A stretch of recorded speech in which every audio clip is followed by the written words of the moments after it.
sit next to one another. I was thinking about the first break, toasting my English muffin and saying, hey, it's English muffin time during the starting five. And Moulton. Love BOGO English muffins. You throw one on the counter, you throw the other in the freezer. There you go. For a week, then you take it out. When you've got BOGO, it's like, hey, knock yourself out. Broadcasting live from the Kobe Cooling Remote Studios, where it's always cool and comfortable. Oh, I like It's up to you now. It's up to you. I like it. Now, the best local sports show this town has ever heard. Here's Miller and Moulton. You're live.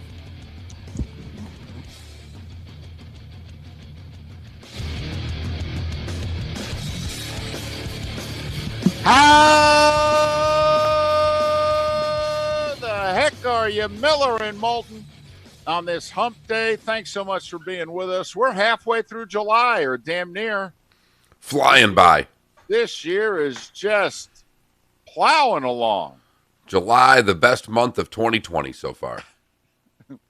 Okay. Wow. I might nominate January or February, but I see where you're coming from. Well, it seems as if January and February happened so long ago, David. Did they really seem like they were in 2020? We just, I think they've applied to be reinstated into 2019. That's just what I was going to say. All right. They raised their hand. They want to be included in 2019. I know the Super Bowl does. Much like the playoffs and the Super Bowl are part of the 2019 NFL season.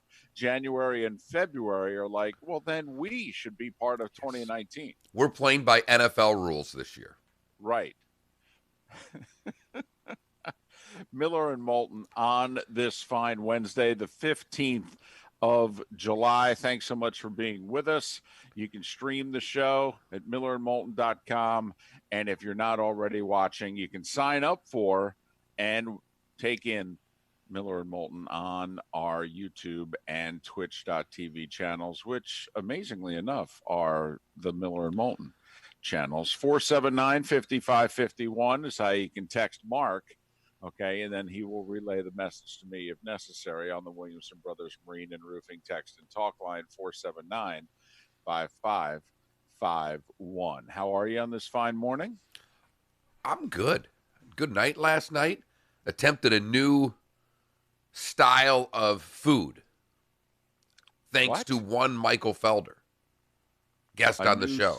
Style. Yeah. Of food. Michael Felder, I was, if you recall, the last time we had him on the show, I had to talk a little food with him. And I asked him his thoughts on Benedict's with biscuits instead of English muffins. And that got him a little excited about the whole English muffin thing and said, don't discount the English muffin, which we don't. I mean, David, we've been talking nooks and crannies on this show for 15 years. Correct. And yet the English muffin has been a breakfast bread. It doesn't leave that time slot, whereas many other breads can work throughout the day. They can dip in a sauce, but the English muffin has been reserved for breakfast, or so I thought. Michael Felder on the show said, an English muffin as a Hamburg bun is an amazing thing. So last night I went hamburgers with English muffins as buns, and I'm here to tell you, I don't know if I'd do it every time. Nice treat. So not a game changer, but a nice touch. A nice touch. Just, a little something different, same meal. So in other words, in theory, okay, would you say once a week?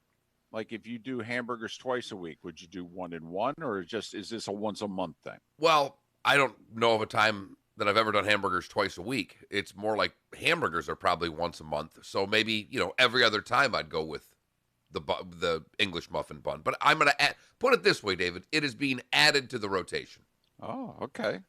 Well, anytime at your advanced age, right, that something could be added to the rotation, that's impressive. And let's face it, we've developed our habits. We're stuck in our ways. We know what we like at this point in our life, and it's difficult it's kind of like adding a friend. What are you more likely to do? In fact, I'm nominating it. This is my suggestion. I love it. I love it. What are you more likely to add to your life? all right, a friend or a new food item? Right. And that is so intriguing. It reminds me of my favorite story about that particular thing. A friend of ours who worked in this market's now up in the Tampa area. And he was living off of Colonial in a gated community. He was renting a condo. And they didn't give you the grills. You couldn't have the grill at the townhouses, but they had the grill area. Right. Some of these places, they have the grills set up. So you go over. The common area near the community pool. Correct. So you go over and you grill your stuff, and then you have to bring it back home, which is just asinine, but that's a whole different story. So he's over there grilling his steak, and, he's a radio guy. He's on in the mornings. People know who he is. And he starts chatting with the guy next to him and finishes his steak up and getting ready to go back home. And the guy kind of says, hey, how about I get your number and, we hang out. And he looked right at him. He says, no, I'm good. I've got enough friends.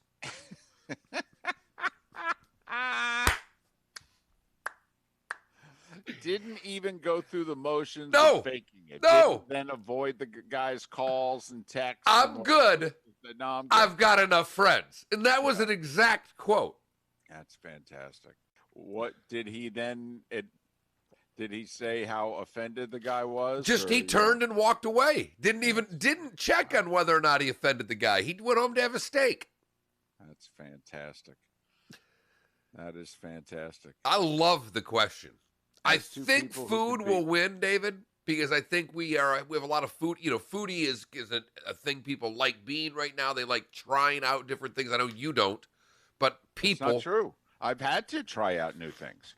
I've had to totally revamp my menu. Kicking and screaming. Much to my chagrin. Kicking and screaming. No, not because I want to. I mean, hey, you know what you should do for a snack? Okay, why don't you have some carrots and hummus? Why don't you shut up? Okay, carrots and hummus. This type of food talk is the only way you will ever curse on air. It's possible. Because I can talk French fries, and even to this day, you and I had this conversation off air yesterday that the wife is upset, or the wife was wanting pizza and felt guilty of ordering pizza around you. And you're like, I ate whatever I wanted in front of you for 20 years. What are you worried about? Yeah, I mean, I love you and all that, but I ate what I wanted when you had things that you couldn't eat. All right. I mean, why should I suffer just because you're suffering? I mean, come on. I mean, one of us in this household has to keep morale up. Okay, so now you're that person. And you're that way now. I can talk about hamburgers and pizza and French fries and fast food, and it doesn't bother you one bit. I start bringing up a smoothie or hummus or some way to eat healthy, you get genuinely pissed off. Yeah, just what are you doing? Be quiet, honestly. Let me be miserable for however long I'm going to be on this planet eating terrible food, all right? Keep it to your damn self. I want a number 3, and I want it supersized. Yes. You want to make me happy? That's what I want. So I've got a thing now. I go to Jersey Mike's once a week. All right, that's my thing. If every now and then I'll try to sneak a second one in. And so, that's a lot. They're used to seeing me every other week, maybe every 3 weeks. And so the other day they're like, hey, you're coming here a lot now. And I look right at them and I go, this is my steak. Okay? This is my steak. Do you wrap it in the lettuce? No, I put it in a tub. Okay. Oh, you put it in a tub. You don't, no bread though. And I negotiate. Because I know the owners and have for 16 years. And so I look right at them and I go, listen, okay, you're making a fortune off me on this one. Okay, no bread, no nothing. So how about a little something for the effort here? I didn't want to pull out the cancer card. I don't want 2 or 3 extra slices of turkey. There's no need to give me extra turkey because I had cancer. I'm not going to, although here's another thing. I have found, Mark, do you know I have not used the cancer card to my advantage? Your wife has. No. Oh. But my daughter tried it the other day. What? Okay. What? I've had close friends of mine, okay, who have used it in the last 7 weeks. in which they have been distracted or they forgot something or this, that, and the other thing. And they've all told me too. A buddy in Jersey called me a couple of weeks ago and he go, just so you know, I tried to use you to get out of a ticket. Okay. And, you know, I had a friend locally that say, hey, I forgot to call somebody back. Okay. And, you know, and when they called me on it, I said, I've been really upset. You know, a buddy of mine's in the hospital with cancer. Oh, no. Others around me have just needed it. They've needed it and they've grabbed it and used it. I don't know if I'm disgusted with them or jealous that I haven't done it too. I have laughed and just said, hey, this is costing us a fortune. So if this can help you in any way, I'm all for it. I'm all for it. You know, like my daughter, you know, had a bunch, apparently when she was living in Colorado, she had a bunch of tolls and unknowingly she didn't pay. And certified mail went to the wrong address and it doesn't get forwarded and the whole deal. So next thing you know, she moved back to Florida. She got this thing in the mail that says you owe us a lot of money by like tomorrow or else there's a warrant for your arrest. So she called to try to get out of it and she tried to use her dad's cancer. Okay. To maybe did it work? Down. No. Oh, no. I mean, come on. You know how state you're calling. Name me a state that has a good Department of Motor Vehicles that you enjoy calling. You'll be able to work something out, the whole deal. I mean, honestly, in Jersey, the joke was, man, I don't know. Where do you think you'll get treated rougher, state police or DMV? I mean, seriously, we used to debate this to citizens. Man, I don't know. I think I'd rather go talk to the state trooper. All right, I do. I think it's safer for me. All right. That's how, you know, the reputation of the DMV, depending on the state that you live in. So no, I just, you know, little sidebar there. So no, I'm with you. Nobody got out anything. Though that, I mean, this is not one person, not the ticket, not the tolls. Every bit of effort failed is what you're telling me. Yes. Okay. A couple of my friends, though, that have used it as an excuse as to why they didn't do something, you know, call somebody back or this, that, and the other thing. That's, you know, I mean, who's going to challenge you on that? You know? Right. I mean, and the one guy I even said, I didn't realize we were that close. And he goes, well, I mean, we're not really, but I just, you know, I needed an excuse. And, well, I have to admit, it's a good one. I go, yeah. I mean, it's you're gonna get hit by a lightning bolt. Love the fact that you told your friend, basically, I don't really think you have the justification to use my cancer as your excuse. Well, think about it. No offense here. We're not that good of friends. Right. I mean, you were not emotionally traumatized by my illness. You were like, oh, wow, when you heard, hey, I got to reach out, you know, let them know I'm thinking about them, that sort of deal. But come on. I mean, distracted enough so that you would forget something, so that you would not do something. Okay. Hey, what's wrong with you today? Oh, man, a really good friend of mine. No, we were not. No. This is not clear and present. This is not clear and present danger. No, it's exactly. He's a friend. No. He's a good friend. No, as a matter of fact, he's not a really good friend. We're not really close. We're not that close at all. Well, I mean, you know, we're friends. Okay, really good friends? No. Actually, no. No, Mr. President, no. I wouldn't claim him as a really good friend. But I was impressed, actually. That impressed me more. Because if you're going, I mean, that makes the lie even better. Okay, because like my daughter, actually, on the day of my surgery, my daughter actually washed her phone. Okay, left her phone in a pair of pants, threw them in the washer, did the wash. Okay, so obviously, you know, I mean, she's moderately fond of the old man here. Okay, and so I get that. She was affected by it. Okay, at least for that day. You know, but this buddy could have been the move. I mean, either way, we're not sure. Well, that's true. It could have. All right. You know, but I mean, this friend of mine, I mean, and for, you know, basically not calling someone back, I'm like, wow, first off, I mean, you reached for an A-list excuse. I mean, this is top shelf liquor here. It That you went and really grabbed. is. You, I mean, for and John, you I mean, and you can't go back to this very often. This is a no. one-time only excuse. Right. I said, you can never go back with this person. I mean, if you're going to reach back on the top shelf, it's got to be for a totally different person now. I go, this had to have been a very important phone call. So there you have it. New food item, new friend. That's my nomination for poll question of the day. Or something along the lines of, when's the last time Yeah, you made a new friend? Right. What's happened most recently, or what do you think will happen the soonest? Yeah. Trying a new food item, having a new friend. What's happened to you most recently? Right. When's the last time you had a new friend? Right, a new friend. And friend, by the way. No. I'm with Friend. you, because the wife and I have made a lot of acquaintances recently. The whole kid thing. We've had dinner with couples. Does that qualify? Like, no, if you do no. something- Up until the point that I use this thing to text one of those guys, hey, want to get a beer? Hey, want to watch the game? Hey, I've got a few people coming over for Sunday football. You want to join us? No. Okay, that's when you cross the street? Yeah. Okay, so if you do a couple thing That's together, that's appeasing your wife.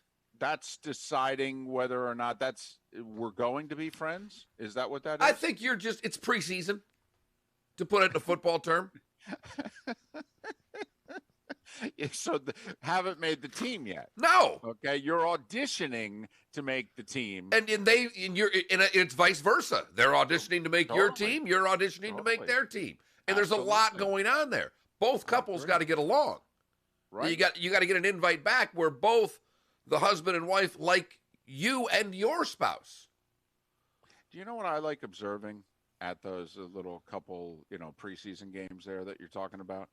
Is You got to pay for those tickets too. They're full price. They are. The dinner's definitely not full cheaper. price. Oh no, you want to make a good impression, Right? That's pay to park. Oh, that's the whole deal. There's no doubt. I mean, just because you're not friends doesn't mean that the night's discounted at all. Correct. In fact, the spouse may say to you, "Hey, let's make a good impression." That I always love, by the way.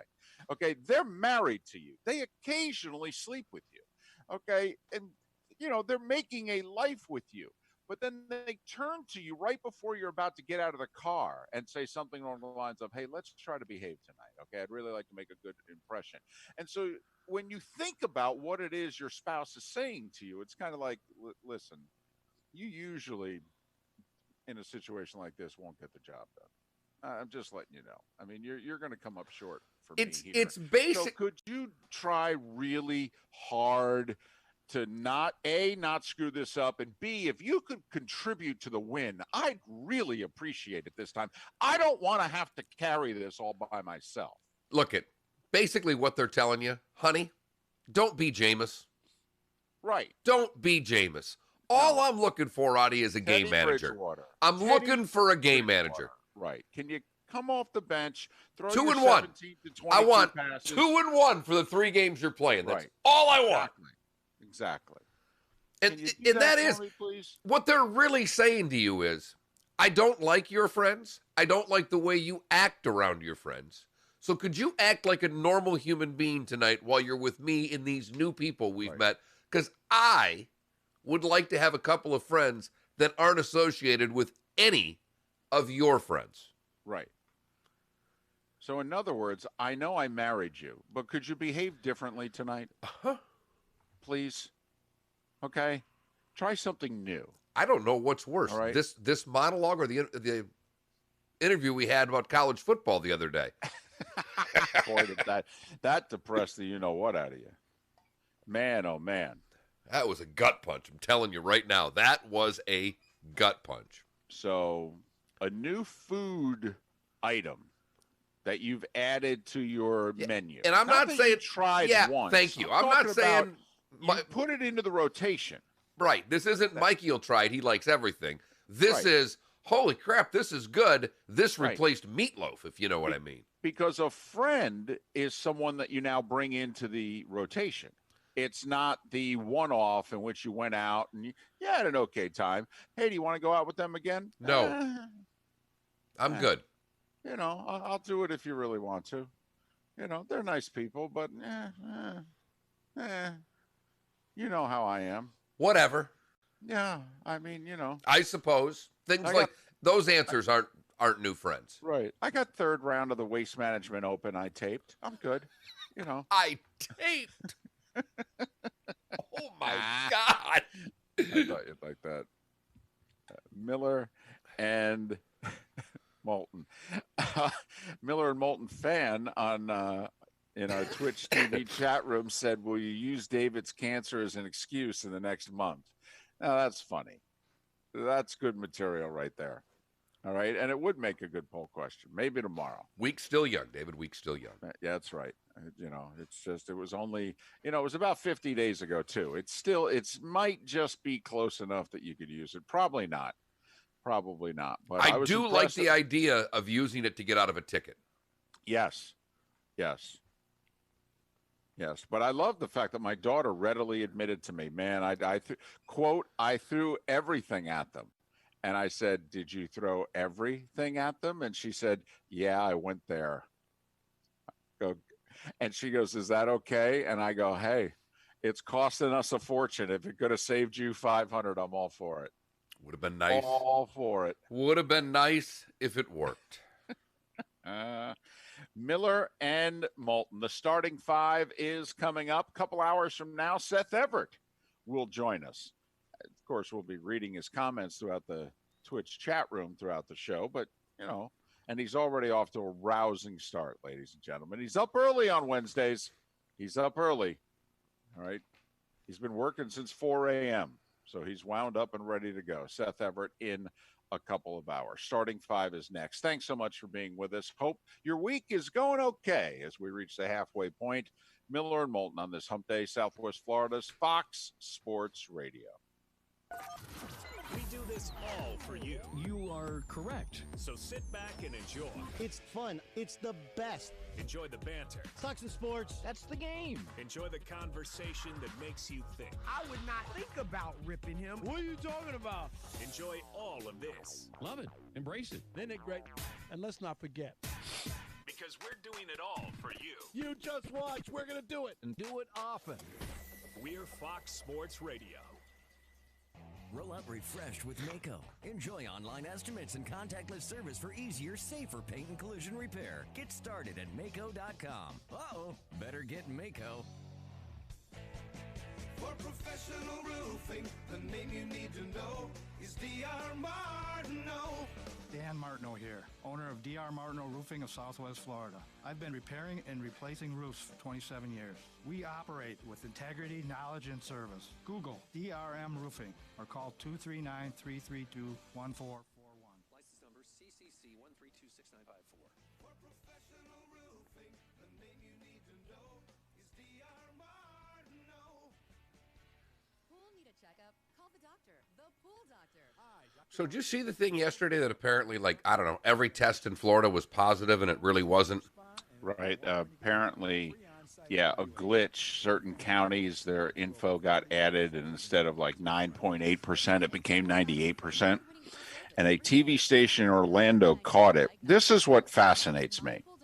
So the media catches the state of Florida mistake. But it's the media's fault. And it's the media's fault. You can't believe anything they report. Well, they're the one that caught it.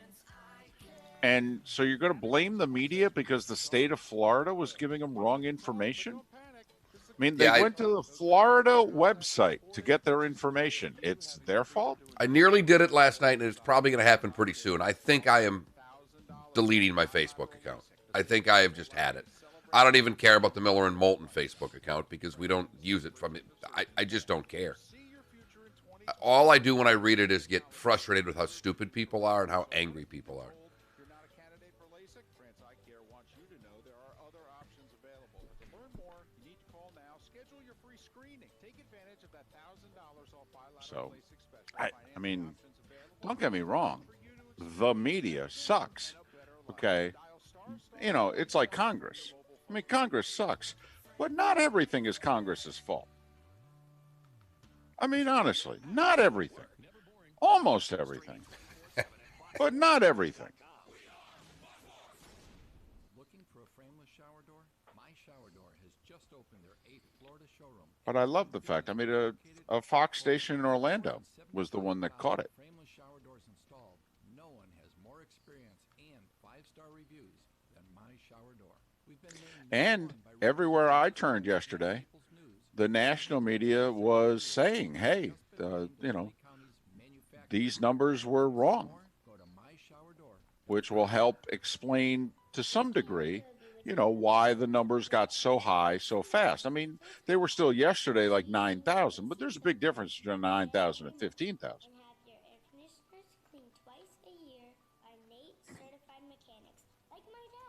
I think Lee County was one of the counties. Yes, it was. It basically, 98 or 100%. Every county said 100%. So, I don't know if it just put the wrong Excel part of the spreadsheet in there. Right. They did the formula wrong. I have no idea. It looks to me like the formula was probably inputted wrong or something. But like you said, they fixed it. What? And it wasn't it seemed to be an honest mistake. Right. And then the media caught it. And then the media reported that, hey, the numbers were wrong.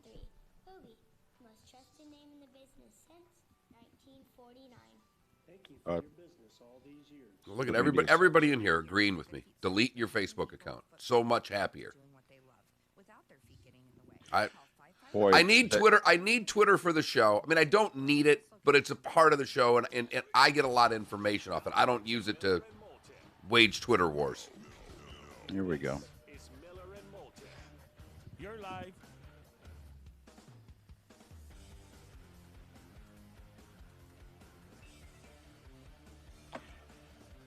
$27 minutes past 6 on this Wednesday morning. Top of the morning to you. How the heck are you? We're Miller and Moulton. This is Southwest Florida's Fox Sports Radio. We stream the show every day at millerandmoulton.com. It's where you can go to vote in our poll question. It's where you can go if you miss any part of the show to download our Connecticut cast. Every hour of the show gets its own podcast brought to you by Connecticut. So we call them Connecticut casts. Thanks to the good folks at Connecticut, ConnecticutSWFL.com, the best damn water that Miller and Moulton have ever had. You can check out the show on the Miller and Moulton YouTube and Twitch.tv channels. Sign up for them.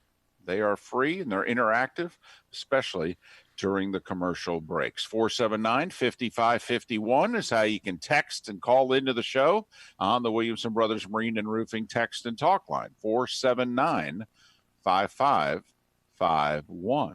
Without further ado, it is time for The Starting Five big stories that you need to know. This is Miller and Moulton Starting Five. Fox Sports Radio and FoxSportsFM.com. Mark, a few things here to chew on. The first of which, you know how the Big Ten seemingly caught the rest of college sports off guard when they made their announcement last week? Yep. Well, Philadelphia city officials seem to have caught the Eagles and Phillies off guard yesterday when they announced that, you're not going to have any fans at your games all year, period. And that includes you, Eagles, even if you host the NFC Championship game, because this ban is going until February of next year. Basically, if more than about 10 of you want to congregate, well, you're not going to be allowed to in the city for the next 6+ months. Now, here is something that I have been unable to find out an answer for. And I even, direct messaged our buddy John McMullen, who covers Philadelphia extensively. You do know what gets played in December in Philadelphia most years? Army-Navy. Mm-hmm. I'm just going to throw this out there. I don't think Army-Navy will play the game in Philadelphia if they won't let the midshipmen and cadets go to the game. And from what the city of Philadelphia passed yesterday, not the fans, okay, but I don't think Army and Navy will play the game in a city in which the cadets and the midshipmen are not allowed to travel to. I'm just going to throw that out there. I could be wrong, okay, but I mean, if for no other reason, the walk-on is a big deal in the Army-Navy game, in the annals of the game. All right, the cadets and the midshipmen marching onto the field. It takes almost a half an hour for each side to march on the field and be in proper position and all that. And the fans love it. It's part of the reason why they get there early and all that. It's televised. I mean, it's on CBS Sports Network, but it's televised. If you take that out of the game... It's almost like doing the news on ABC 7 20 years ago. In the day, exactly. I mean, it is kind of in the witness protection program, but some people in Kansas are aware of it. And I didn't mean the walk-on. I meant the CBS Sports Network. Right. So that is something that I'm curious about going forward. And it did catch the Eagles and Phillies by surprise, and it didn't sound like either one of them was happy about it. That the Eagles were clearly planning on having some fans at their game. And it sounds as if, much like the Big Ten didn't give the other Power 5 conferences a heads up, it sounded like the city of brotherly love didn't give the Phillies and the Eagles a heads up as to the fact that they're not going to have any fans at their games all year. Did you catch this extension that Myles Garrett's about to sign? Yes, yesterday was, look it, Pat for a while was like, yeah, these guys aren't getting long-term deals. And then all of a sudden, a bunch of guys got deals yesterday. Well, two guys did. He thought that the Chiefs and Chris Jones could get something done. Yes, and they did. And, yes, a 4-year, $80 million deal, $37 million of which in a signing bonus. Thank you very much. 60 of the 80 guaranteed. There is an extra $5 million that Chris Jones can attain in incentives. So it could become 4 years, $85 million. 37 upfront big because Mahomes' contract doesn't kick in for 2 more years. Right. But the Myles Garrett extension, and it's important to note it's an extension because he's only 3 years into his 5-year rookie deal. He's got 2 years at $19 million still left on his rookie deal. They're going to tack on to that 5 for $125. So they're going to pay Myles Garrett $25 million a year beginning with the 2022 season. So Myles Garrett, who's 24 years old, the Browns are going to keep him in the fold for 7 years to the tune of $144 million. He had 10 sacks in the 10 games that he played last year. He has averaged, Mark, a little over 3/4 of a sack a game throughout his career. So he's a 12 to 13 sack a year guy if he plays a full season, on average, 3 years into his career. And for what it's worth, the Browns' defensive statistics when he's on the field versus when he's not on the field are noticeably different. But Myles Garrett getting paid, and in theory then, if Baker Mayfield can have a decent year, since they tore up Myles Garrett's contract, well, they didn't tear it up, but they added 5 years to it. One would think that they would then sign Baker to a long-term deal next offseason, since they already set the precedent with Garrett. The NFL and the NFLPA are negotiating what the other leagues have done, all the opt-out stuff, whether, hey, if you opt out, will you get paid? Hey, if you opt out for the coronavirus, do you get service time? The NFLPA wants players, if they go to training camp and catch the coronavirus and don't play this year, to get $250,000, even if they're cut from the team. They want players who, if the season starts and they're on the roster, to get at least $500,000. And it doesn't sound like the NFL and the NFLPA are really close on a lot of this stuff. And this goes back, Mark, we've asked fans in the last couple months, how are you if guys and women, because the WNBA, how are you if an athlete opts out? You okay with it? Does it depend on the reasoning, or are you just flat out not okay with it? And the one thing I will say, and this may make me a bad person, all right, I'm fine if you opt out because of the coronavirus. I'm absolutely fine. Now, I don't think you should get paid. Okay, but that's me. All right, I don't. Now, I don't either. I don't, okay. David. I don't either. I don't know how you can justify saying I'm not working, but you have to pay me. That just seems to be logical. But the other side of it, though, is that, hey, you're putting me in this work situation. All right, you are. I mean, I'm not putting me in this situation. You are. So, therefore, some of this is on you. Okay, especially if I have pre-existing. And that's the other thing that's being negotiated. What pre-existing conditions allows you to opt out and still get paid? I mean, the NFL and the NFLPA are negotiating that. But the one thing that I have not had the compassion for, I guess, that a lot of other people do, the sports that are trying to do the bubble, basketball and hockey, soccer, WNBA, what have you.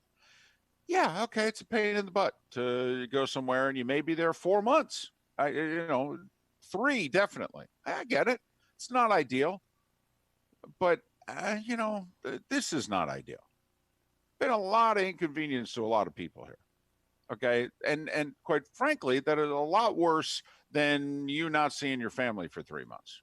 This is the one area where I'm not as compassionate as I usually am. Never mind the whole, military families in which, they're separated for 18 months.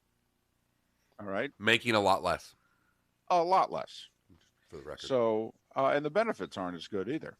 And that's a whole other story. Florida Athletic Director Scott Strickland revealed yesterday that he had the coronavirus.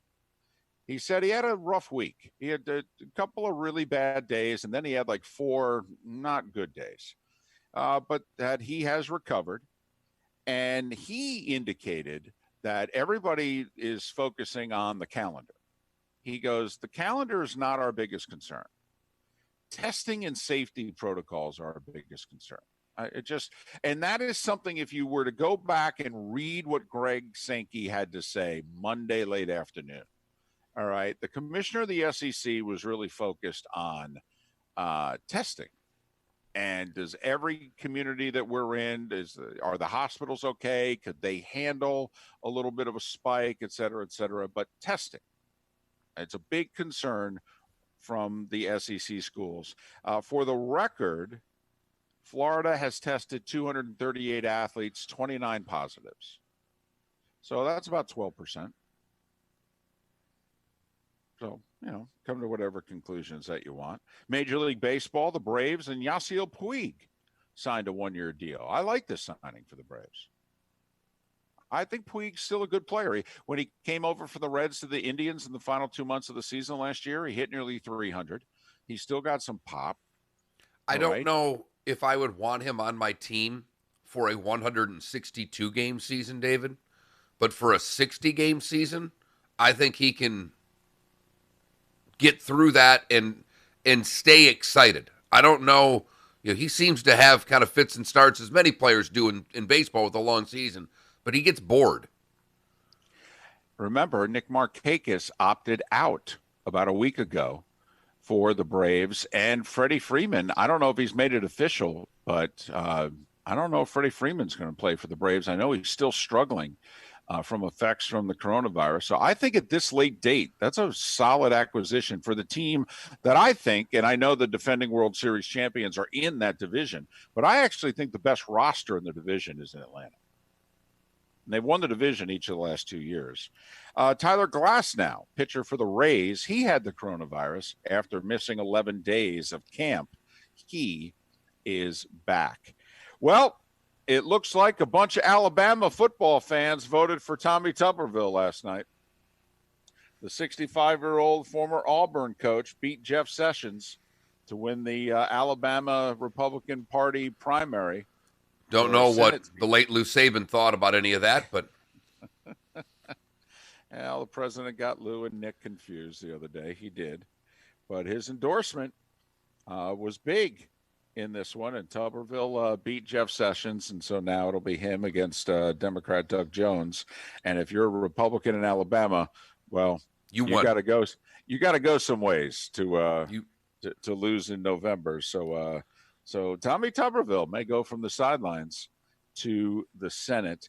We had commented a week ago that the Rockets plane arrived in Orlando and Russell Westbrook wasn't on it, found out he had coronavirus.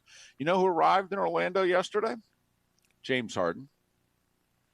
Now, no word on whether he was sick or not, but obviously they wouldn't let him show up in Orlando if he was sick now.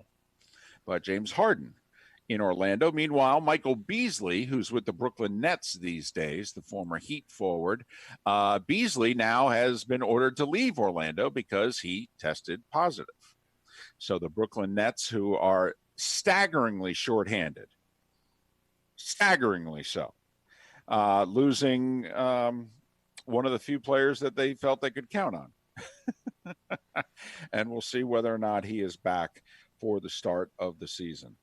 And tonight, Mark, our coverage begins at 7 o'clock here on Southwest Florida's Fox Sports Radio. The NASCAR All-Star Race, which is going to have Cole Custer in it because he won in Kentucky on Sunday.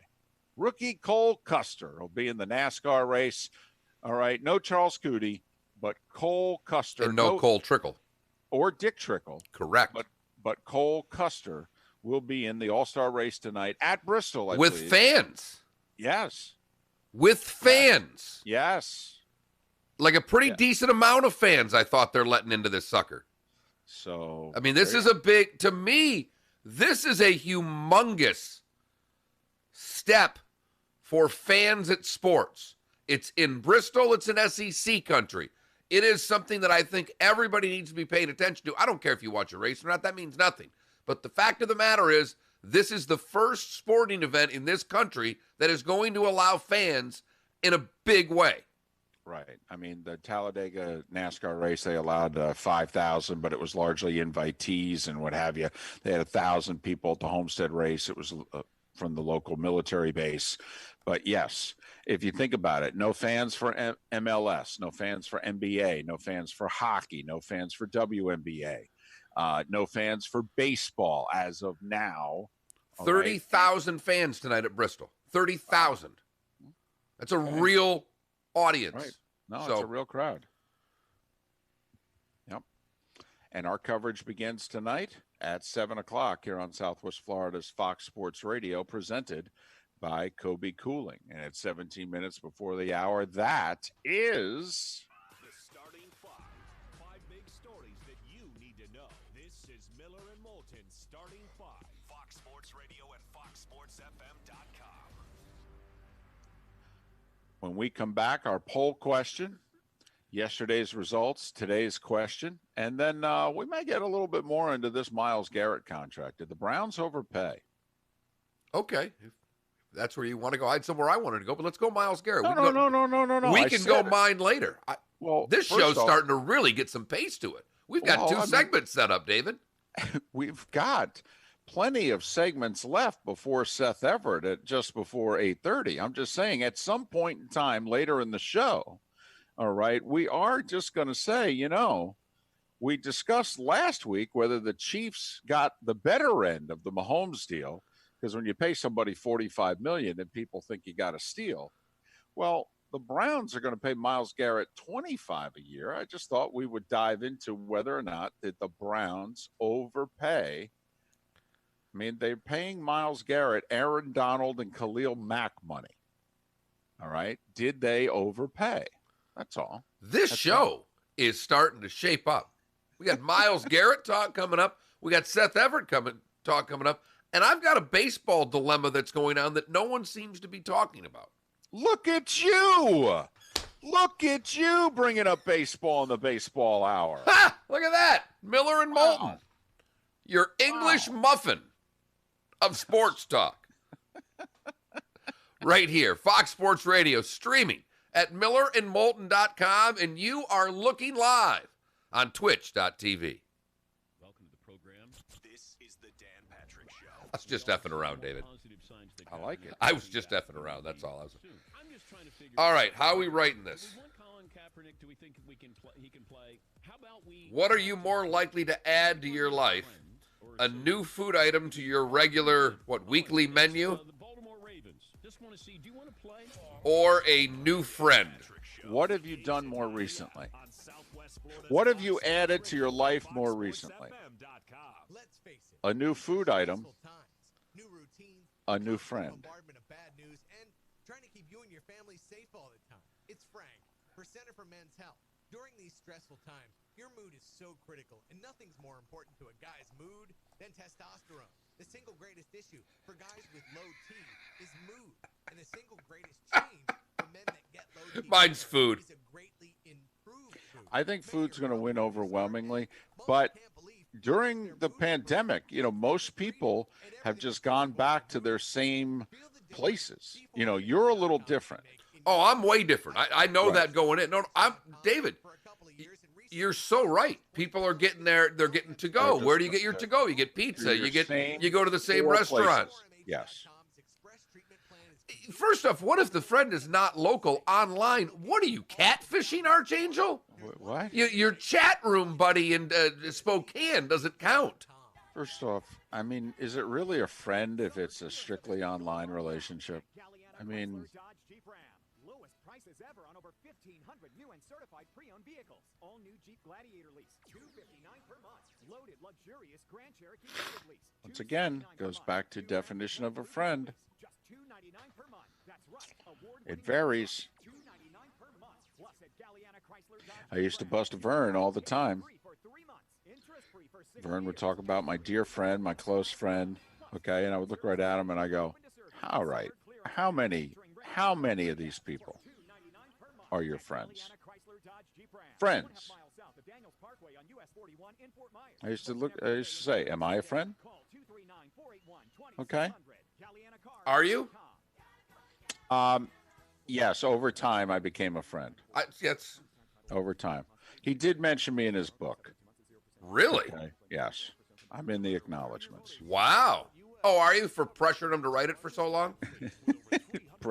Basically, for helping him out in the broadcast booth. Butch and I and Chuck, he threw us in.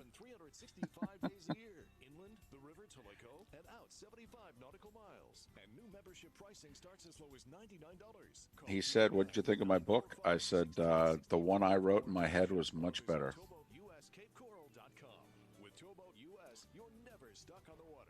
I go, there's 100 stories you didn't put in that book. Just say, Alexa. Receiving. Over. Play Fox Sports FM on TuneIn. I think it's Vern's birthday on Friday. And I think it's a big one. Vern might be 80. I gotta look that up. I'm with you, Johnny Mac. It just. Wow, Patrick Cantley, Rex Hoggard just tweeted out last night. I guess Patrick Cantley had some comments about distance. I thought it was pretty interesting. The Gateway Trade Center in Fort Myers, and the Elegant Image Dry Cleaners next to Walgreens on Del Prado in Cape Coral. They are Lee County's leading dry cleaner since 1988. Wow. 30 years of experience in Lee County. I'm telling you, I trust my family's dry cleaning to Larry and the team at Stadium Dry Cleaners. So will you visit them? Visit stadiumdrycleaners.com and look for their monthly specials for great savings. Pool need a checkup? Call the doctor, the Pool Doctor. Hi, Dr. Mark here. Is your pool a pain to operate? Automation is the answer. Use your phone to turn on your spa, and it'll be warm when you get home. All right, I'm looking at this face shield, okay? It reminds me of the face shield that they're going to wear in the NFL here that they're talking about. An unheard of $39 diagnostic call. Okay. It looks like the old iTech mask. There are holes all throughout it. It's not a shield. You can't have a shield that's full of holes. Now back to Miller and Moulton. It's the dumbest thing I've ever seen. This is Miller and Moulton. You're live.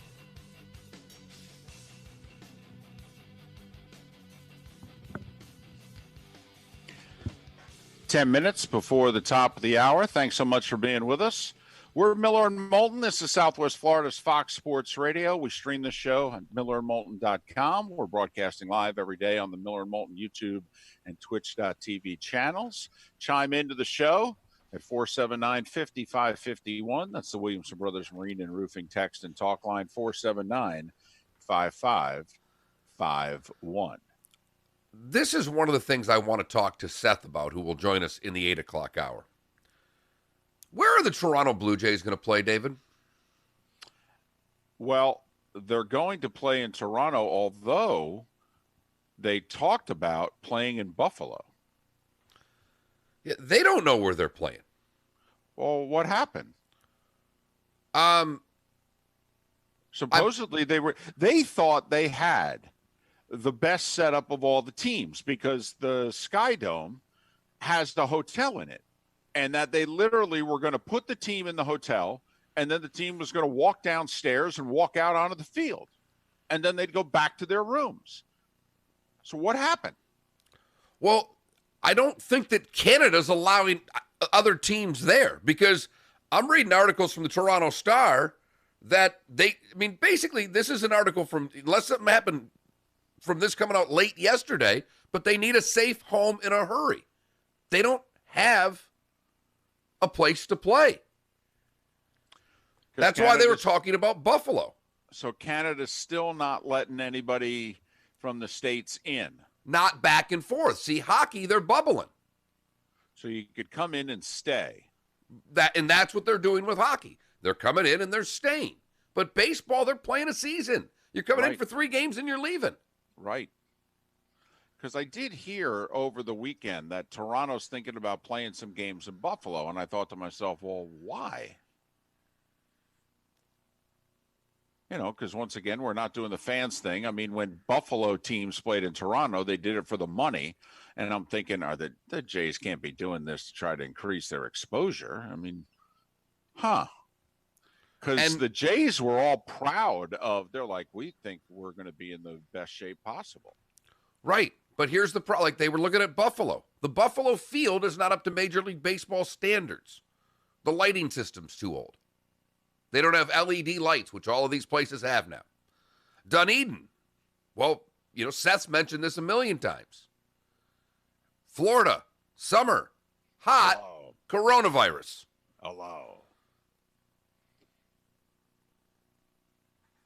I think it'll end up being in Toronto, but there's still questions going on with what's happening with the visitors coming in. All right. You could play just day games in Buffalo, I mean, you could. You could. I mean, the Cubs did it for a really long time at Wrigley. So, I mean, you're only playing 30 home games. I got you. Over 2 months. I mean, you could just play day games if you had to in Buffalo. Obviously, it's not ideal. And yes, it even gets warm in Buffalo in the summer, but I don't know what to tell you. So, I mean, it's just something else that's out there with the Jays that I guess I find it incredible that here we are, the NFL and the NFLPA are still trying to figure out safety protocols. Baseball's a couple weeks away. They haven't figured out everything they're doing yet. Okay, Music chimed in the Twitch chat room. He says they can't play in Buffalo because the governor of New York's imposed a 14-day quarantine, but he hasn't coming from Canada. I believe he's done it from a bunch of states, but not from north of the border. I mean, their coronavirus numbers have been better than his, obviously. So I don't believe it applies to people coming from Canada. Obviously could be wrong. You know who we need to talk to about? Our buddy Brian Colleran, who used to be at NBC2 and now works up in Vermont there, right on the New York-Vermont border, not far away from Canada. So that was just, I saw that article and I'm like, well, wait a minute. I thought Canada was fine, but there are still issues with what the Jays are doing. And I'm trying to figure out, I would think they're going to let teams in if they, but it's just something else that's out there, which I find crazy. All right. What was our poll question yesterday? Redskins. And whether or not, what name do we think that they will go by this season? Do we think it'll be the Redskins or we think it'll be something else? And 70% of you think it will be something else. Okay. I'm in the minority on that one. I think Daniel Snyder will milk one final year out of the Redskins, but okay. And, I don't know if we'll get the kind of voting for this that we did for our mask question, David, but we are asking, what have you added to your life more recently? A new food item to your regular weekly menu or a new friend? Boy. I think food's going to win this going away. But if you think about it, I don't know how many people have added either in 2020. Because I think, and Mark, you're the exception. All right. You're a bit of you really love your food. You're willing to try new places even during a pandemic. Most people, I believe, in the last 4 months, when they've ordered their takeout or if they've gone to their same 3-4 places, their go-tos. They haven't gone off the radar at all. I think you're absolutely right. They're going where they're safe. Not only where they feel safe health-wise, but where they feel safe ordering the same damn thing they've had their entire life. And give them the tell you, quesadillas. Right. And congratulations, by the way, if you've made a new friend during the pandemic. No, honestly, I mean it. That's a hell of a job right there. To put in the time and the effort to make a new friend during the pandemic. Or if you met someone pre-pandemic, to blossom that relationship through the pandemic. I mean, that's right. You've done some yeoman's work right there. I mean, I'm barely talking to my wife, and she's the only person I see every day. Miller and Moulton. So that's our poll question. All right. That Mark Miller, the David Moulton on Twitter to answer that. Seth Everett coming up in the 8 o'clock hour. We'll get into the Myles Garrett contract coming up in a bit, as a couple of players got paid yesterday finally. And we're breaking at 38 again. Which is funny because on my clock it was 42. I didn't sync. It's my fault. I'm an idiot.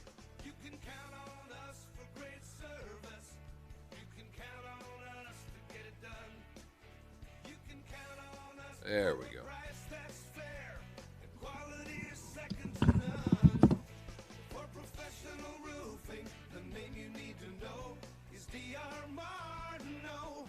It's a great jingle, I'm not going to lie. We work for you.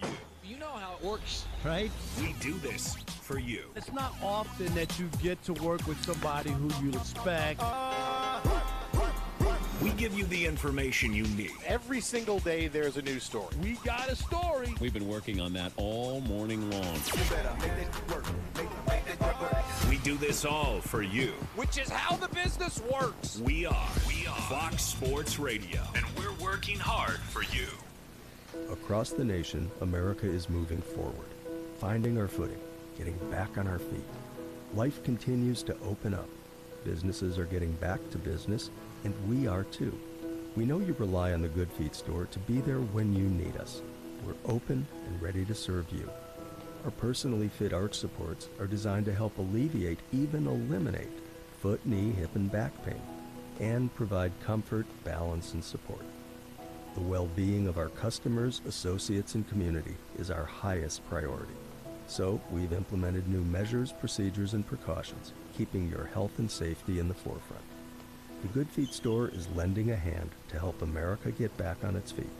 And just as we have for a quarter century, we're helping to improve the quality of people's lives, 2 feet at a time. Is foot pain making your life miserable?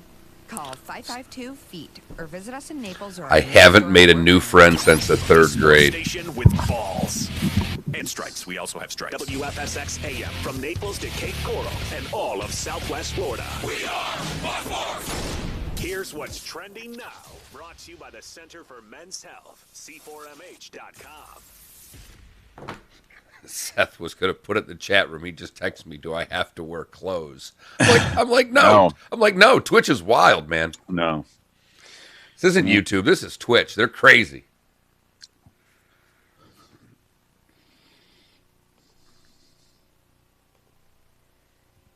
That was a very funny text you sent yesterday about Twitch. Not quite ready yet.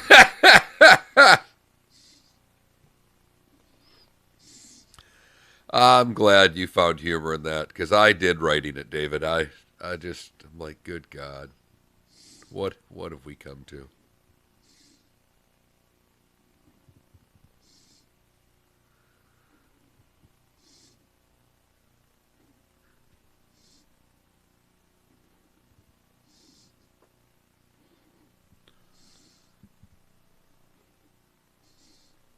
There's only one way to wake up in the morning. How the heck are you? Yep, that's it. Miller. But since we can't sit next to one another, I was thinking about the first break, toasting my English muffin and saying, hey, it's English muffin time during the starting five. And Moulton. Love BOGO English muffins. You throw one on the counter, you throw the other in the freezer. There you go. For a week, then you take it out. When you've got BOGO, it's like, hey, knock yourself out. Broadcasting live from the Kobe Cooling Remote Studios, where it's always cool and comfortable. Oh, I like It's up to you now. It's up to you. I like it. Now, the best local sports show this town has ever heard. Here's Miller and Moulton. You're live.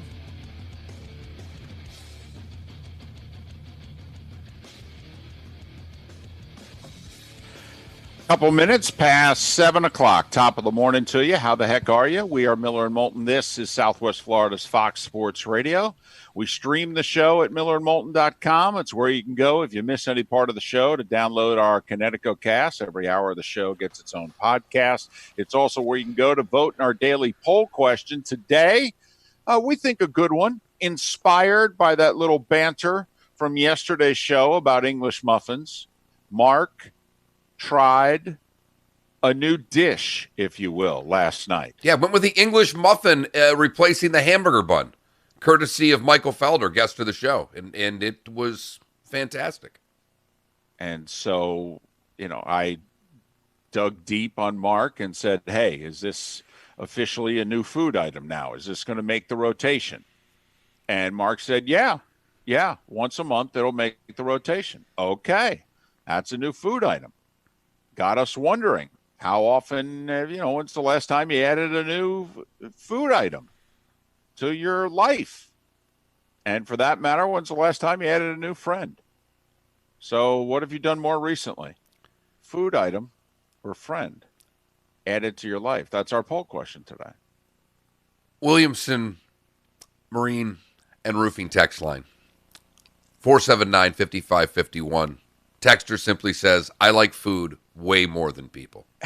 Well, I have to admit, I don't think I did new friend a whole lot of favor by, bringing that question up now. But the reason that I like the question now is because I really believe you want to talk about getting set in your ways. You want to talk about closing ranks and only being around the same people and going to the same places. Now's the time. Mark, I'm impressed. You are still checking off boxes and going to places. Like, you have found in the last month a new restaurant that you have added to your life's rotation. Been there 3 times. I give it a shameless plug right now. They don't do anything for the show. I know he listens because when I hit him up for advertising many, many years ago, our station was on when I walked in. I'm like, that's always a good sign. When they're listening to Cowherd, when you walk in to make a sales call, it's like, all right, they're one of us. Right. But Skinny Dogs, yeah, he has 2 places, Fat Cats and Skinny Dogs. I love the names. But the Skinny Dogs, they're both awesome. But he does breakfast at the other place, and let me just tell you. And you've added it to your rotation. Oh, 15-minute drive. 15, 17-minute drive, I added it to the rotation. I know. And so that's why, just wondering, is anybody also during this pandemic, has anybody either added a new food dish, a new food place, or for that matter, a friend? A friend. Because, it's another thing, Mark. You and your wife, this whole, you mentioned how the new friend could have come about. In the last few months, we had to finish the school year doing what? All right. Teaching our children, right? And then, a lot of communication went about. Maybe you had to communicate with other parents and you had to make arrangements. Hey, I got to go to work. Can you watch, my kid these days, and I'll watch your kid those days, and, that sort of deal. So that's where the question came about, because you've almost, I believe, made a couple new friends. I have made some really good acquaintances. Right. Really good. Like the people a lot. Like the husband had like 3 different couples that we have started doing things socially with that are new. They're dangerously close. Yes. To crossing that sidewalk. But everything has been couples.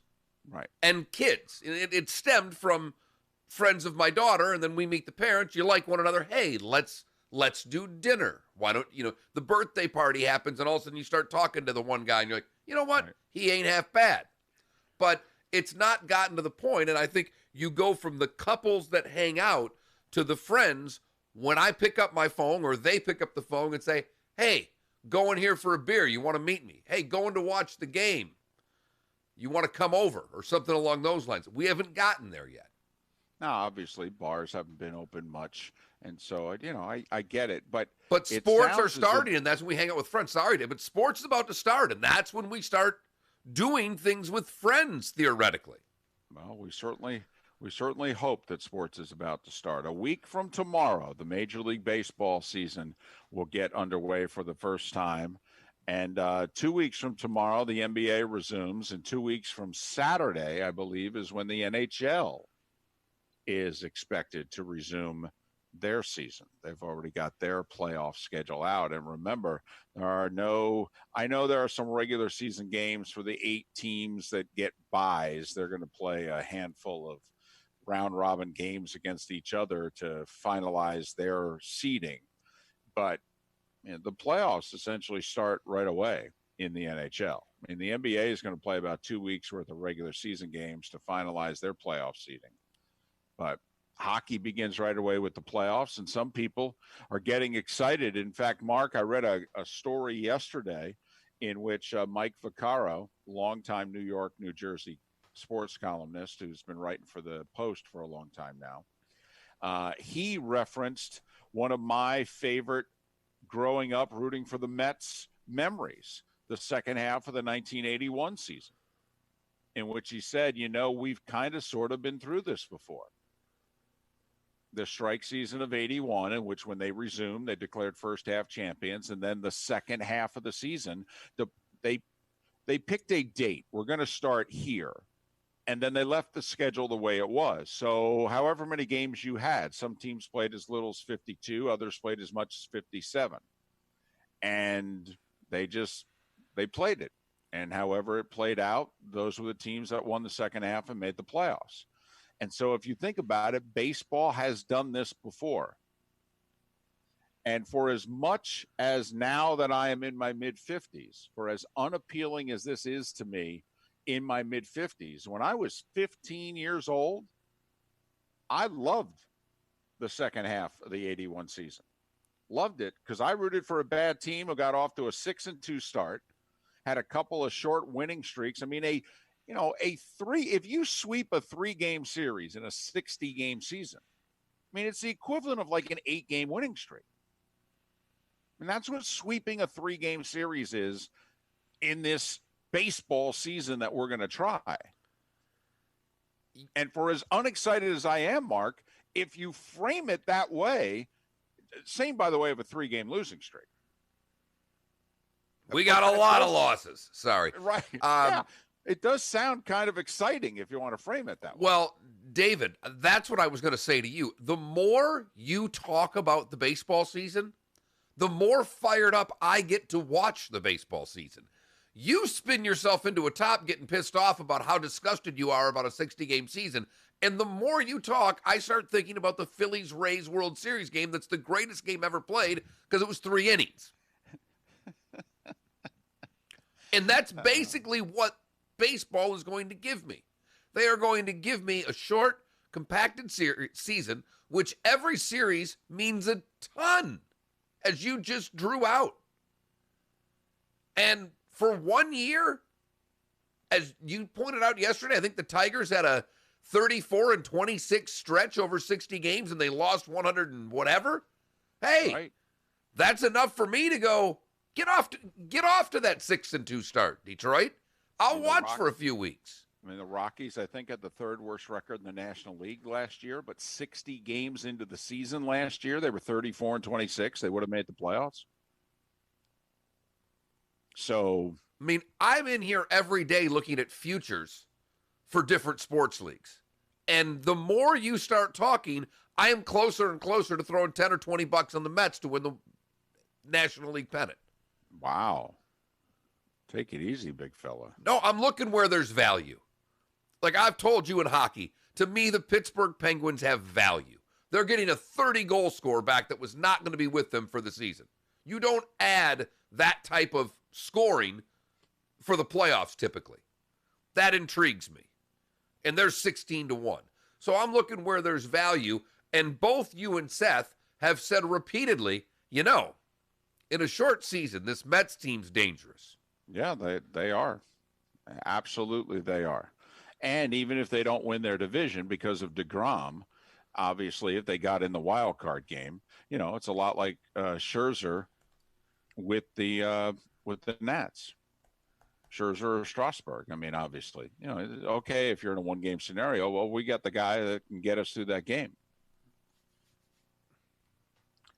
479-5551, 479-5551. So season starts a week from tomorrow for those that are interested.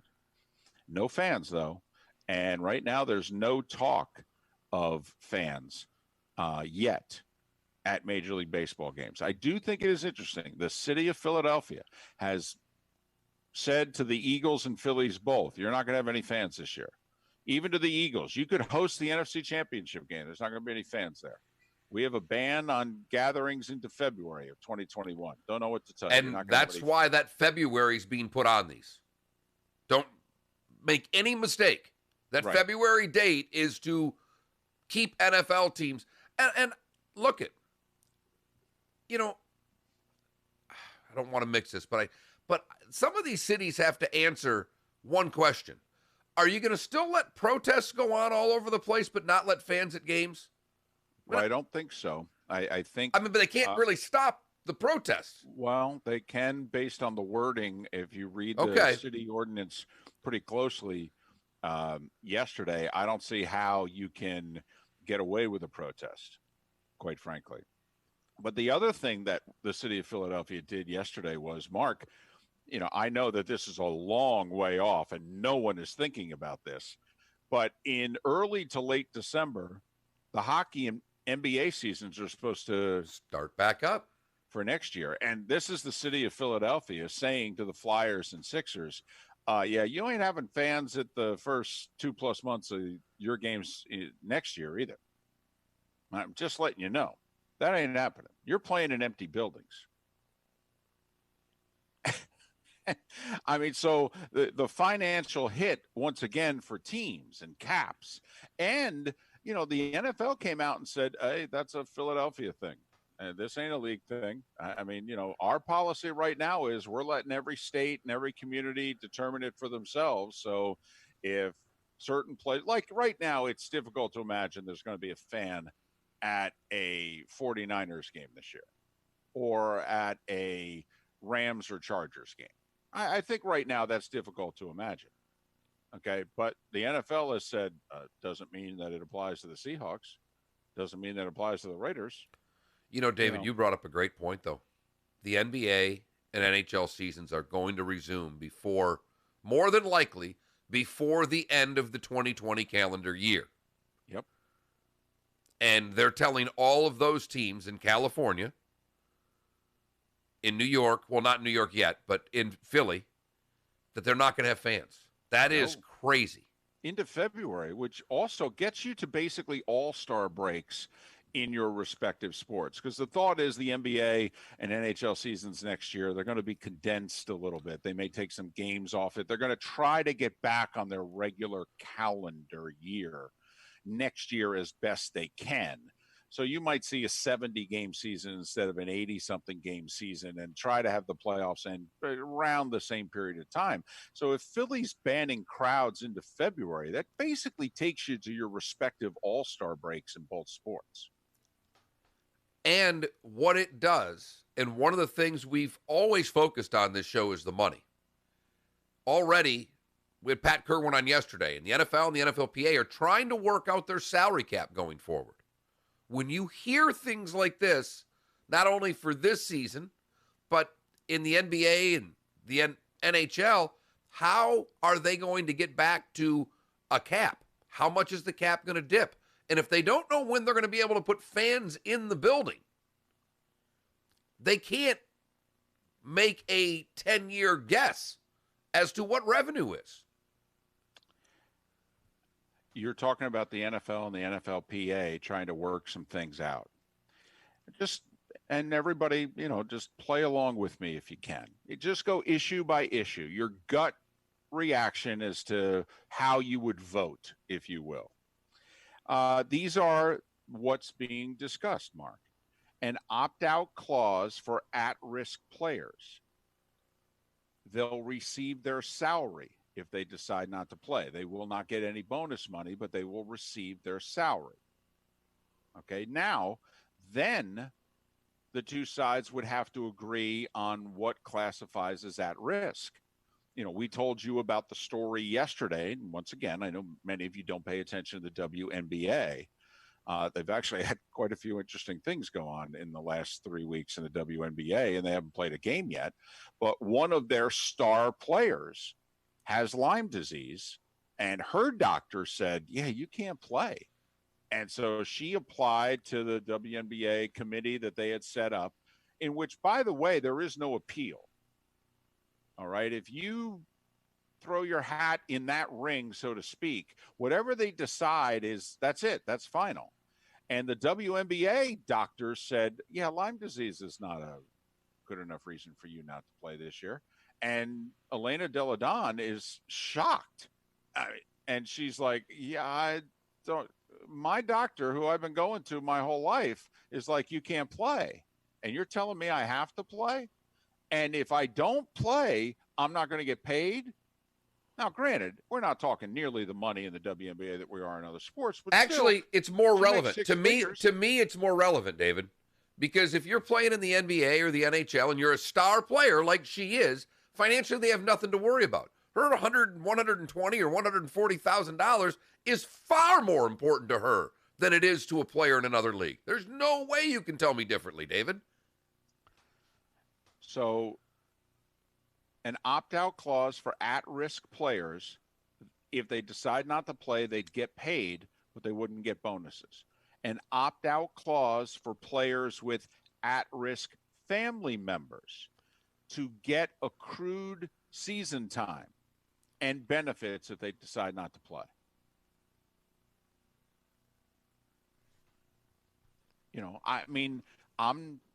My gut reaction, and I'm usually, I got a soft spot. I do. And normally I lean players. When it's players versus management, I lean players. Anybody who's listening to this show knows that. I'm not, somebody who just comes in and votes the same way all the time, but I lean players. But to me, you don't play, those of us, it's tough for us in the real world. If we don't show up for work, we don't get paid. You got a few sick days and you got vacation time, but you know what I mean. We can't sit home for 3 months and expect to get paid. Right, but I'm guessing if you had Lyme disease and you didn't want to go into your office, I'm guessing you could figure out a way to work from home. Yes, but how would you do it if you were the boss and I came in and said that I have an at-risk family member? And so me coming into work, et cetera, I'm being around people, I'm going to put them at risk. And in this case, they're looking for service time by not playing. Remember, it was one of the first things that baseball players and the owners negotiated. All right. The players were insistent on what? Service time. Everybody except the rookies got their service time. Because they want out of their contract and they want a new one. Right. They wanted to make sure that Mookie Betts reaches free agency in December. Period. And they got it. The owners caved on that right away. An opt-out clause for players who leave the team after reporting. A $250,000 stipend guaranteed to all players if they show up to camp and then everything gets shut down because of coronavirus. The amount rises to $500,000 if the season starts, only to be shut down. Now remember, $250,000 to all players, okay, who show up for camp. They're going to have 70 players at camp. Well, is it 70? I think it's 90, but Pat suggested yesterday he would reduce it to 70 because he says, come on, I mean, on most teams, if you're debating right. 10 roster spots, that's a lot. I just had Pat's number in my head. Right. So, but think about that. That's 30 of the 90 who are not going to make the team who'd get $250,000 for going to camp. I mean, if I'm a player, I'm all for this, obviously. But now, then, they have to debate the definition of, quote, at risk. This is what the WNBA, I mean, Elena Deladon thought Lyme disease was at risk. And the WNBA doctors went, no, that's not at risk. You know, is sleep apnea at risk? All right? Is hypertension, diabetes, cardiac disease? I mean, listen, there's a memo out there that basically says if you're a minority, are you at risk because of the varying rates of coronavirus of infection and then also how it affects the minority population versus the white population. So there's a lot they have to work through here. And as you tried to, say to Pat yesterday, doesn't this stuff have to be worked out before training camp starts in 2 weeks? I just can't believe how cavalier some of these leagues seem to be with the time that they don't have and acting like they have an eternity. I know 2020's lasted forever, for the love of God, but get your ducks in a row. It's not like you haven't had the time to discuss it. And the other thing that's out there that the owners kind of, threw out as a trial balloon about a week and a half ago is, hey, can we take 35% of your salaries and put them in escrow this year? I mean, you'll get your money. You just won't get it right away. I mean, we're taking a big revenue hit this year, which is all true. But do you think the players are going to agree to have a dime of their money put in escrow? David, I think there is a lot of worry in the NFL, period, about a season. And when we come back, I will explain why everyone should be worried. There is evidence out there that if this is actually going on, I don't know if it's the end of football. It could be the end of the world. Oh, come on. What kind of a tease is that? Shocking developments on the other side. Come back to Miller and Moulton, and I will tell you if the world is ending next. Well, you will determine on your own if you think this is the end of the world, but I will give you the information next. I'm just trying to get people to vote in a poll question. You're talking about the end of the damn world. Miller and Moulton, Fox Sports Radio. This is the Herd with Colin. All right, see if that wife's made me something for breakfast yet. About to take place in about a month. Did get a text from a doctor buddy of mine who said that we are the English muffin of radio. There you go. Thank you, Doc. Appreciate it. What you saw with Avery Bradley is just the first little domino to fall. Colin Cowherd, weekdays at noon on Southwest Florida's Fox Sports Radio and FoxSportsFM.com. Let's face it, these are stressful times. New routine. It is funny. I know most people are anti-union, but you think about what athletes get when they negotiate with management versus what we get when we negotiate with management. I think athletes do a little better usually. Is mood, and the single greatest change for men that get low T care is a greatly improved mood. Many are grumpy. Let's hit the Twitch chat room here. See what we got. All right. No hard questions today. What do you mean, Seth? Come on. What do you mean no hard questions? And I don't want to hear the no caffeine. I haven't been able to have caffeine ever since, my episode 2 months ago. That's probably the biggest change for me. I mean, I've gone 2 months without soda. Whoo-wee. 2 months without caffeine. I know. You're going to suggest coffee. I don't do coffee. Love the smell of it. Don't like the taste of it. So.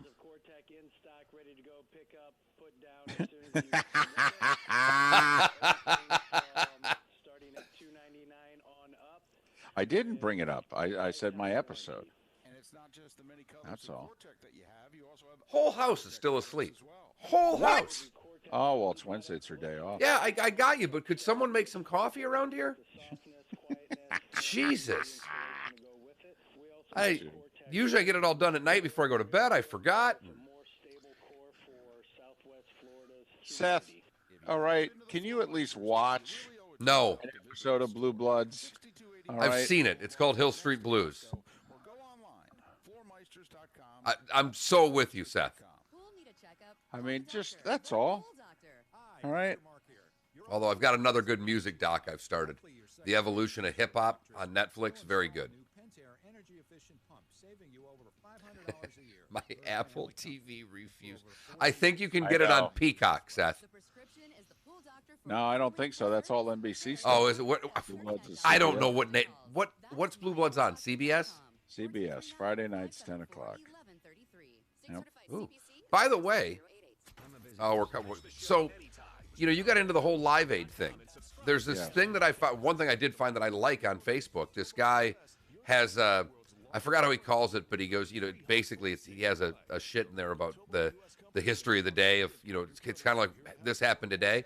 Well, Live Aid, the reason Geldof won't talk about it, because he basically, if you go read through it, he aligned with the dictator. Everybody told him not to. They were using food as a weapon to starve people, to get them to surrender in a civil war. And he basically gave this guy money to continue it. I read through it yesterday. I'm going, holy blank. Well, okay, but is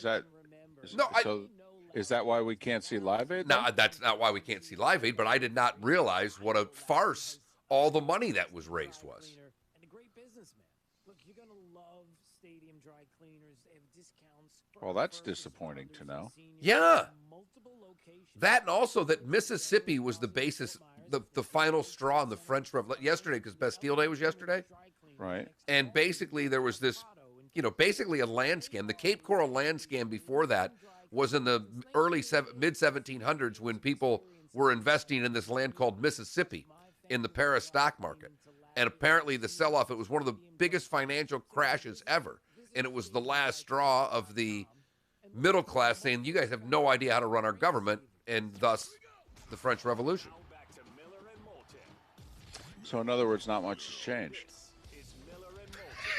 You're live.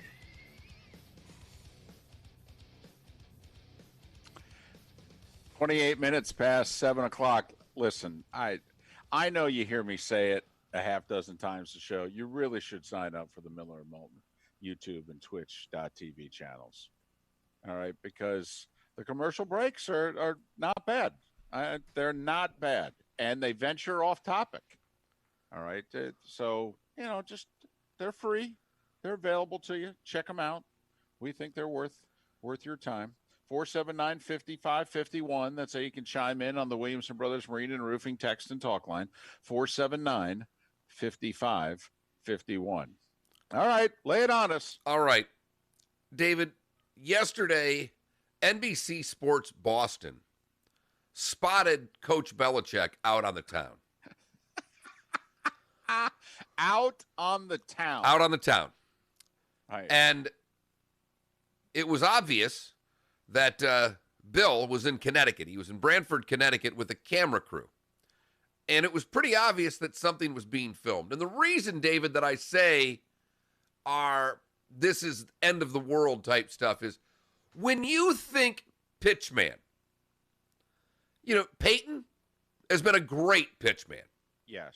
Patrick Mahomes will be a great pitchman. He's already got it. Aaron Rodgers does a great job. There are many an athlete, many a coach, many a person who has been a solid pitchman. Absolutely. Mike Ditka, still a solid pitchman. Yeah, Johnny Bench. Saw a picture of him today. What shirt did he have on? Blue Emu. Right. And it doesn't stink. When you think Bill Belichick, do you think pitchman? No. I think pitchfork before I think pitchman. No doubt. And David, he was yesterday seen by NBC Sports Boston outside of a Subway sub shop with a camera crew, and it's obvious that Bill was doing an ad. As Ben Volen from the Boston area just tweeted out, I'm going to steal his quote. Who is the person in the boardroom that came up, that just sat there in that meeting and went, we need to pitch the $5 footlongs? Bill Belichick. I will say, because he's so not funny publicly, if you could ever come up with an ad where he's got a good line. I mean, there's always one company that does this for the Super Bowl. They get somebody to appear and make fun of themselves, or they have the one-liner, and we go, it's a great ad. I got you, but Bill saying yes to an ad tells me there's no NFL football season. He obviously needs the money. See, it tells me... We're on to the meatball sub. Well, that's just it. It tells me it was a great script. We're on to the ham and cheese. That initially he goes, no way. And they said, well, just here, read this commercial. We're on to the footlong. This...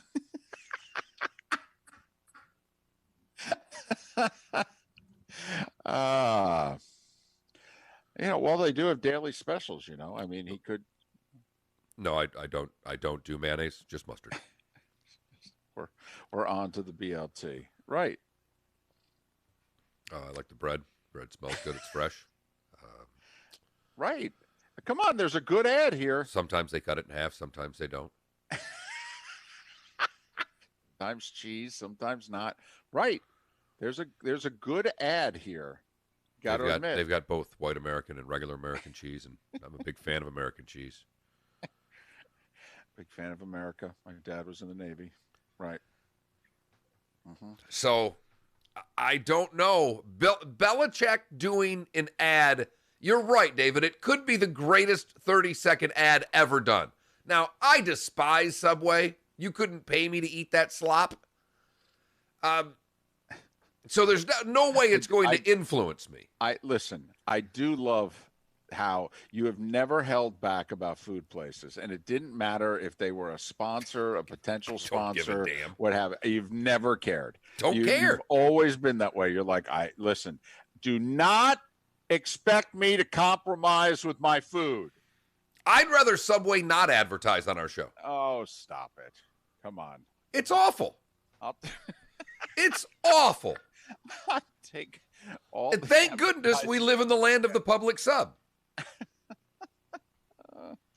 I'm partial to Jersey Mike's. I am too, but Publix's a little bit closer. I even tried Slicers. It's been another new food place that I've tried recently. Quite nice. Leads us to our poll question today, David. Right.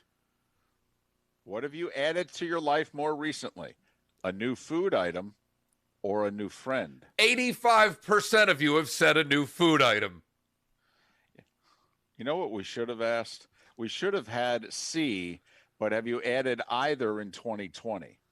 Because, I voted food, but said it's only because I can't remember the last time I added a new friend. So it had to have been food. Getting a lot of people in the Twitch chat room agreeing with my take on a certain sub restaurant dump. Oh, I understand. 479-5551. And yet I can't wait for the commercial. Right. Let's get down to the bare facts. I'm fired up for the Subway Bill Belichick commercial. Not going to eat their food, but I can't wait to watch the commercial. I feel badly for the workers. Going to have people in there mumbling. What is it that you want? I want a number 3. With herbs and spices. And, yeah, I'll take some cheese. I mean, I do feel badly. In fact, I think everybody should order all their food for the rest of the day like Bill Belichick, no matter what restaurant they're at. No, don't do that. Come on now. Restaurants and restaurant workers have struggled enough here in the last 4 months. Don't hand them a Belichick. All right? Don't do the Wednesday presser with Belichick. Oh, it's on to Cincinnati. Don't do that. Come on now. 479-5551, 479-5551. Can we just talk for a second about the Browns and the Myles Garrett contract? Yes. I will say, for whatever this is worth, Browns fans seemed really happy yesterday on Twitter and in social media. Browns fans seems fine with this. For those that don't know, Myles Garrett's 3 years into his 5-year rookie contract, as the Browns have already picked up his 5th-year option. Myles Garrett's 24. He had 10 sacks in 10 games last year. He's averaged 0.82 sacks a game throughout the first 3 years of his career. So if Myles Garrett plays a full season, he averages 13 sacks. That's pretty good. That's good. I mean, that's up there. I think it's the 4th highest average of sacks per game since he's been in the league. Okay, you're top 5 at your position. So the Browns want to sign him long term. The Browns are doing with Myles Garrett what the Jets won't do with Jamal Adams. He's 3 years into his 5 years as a rookie, and the Jets are like, yeah, we're not negotiating you early. Huh, okay.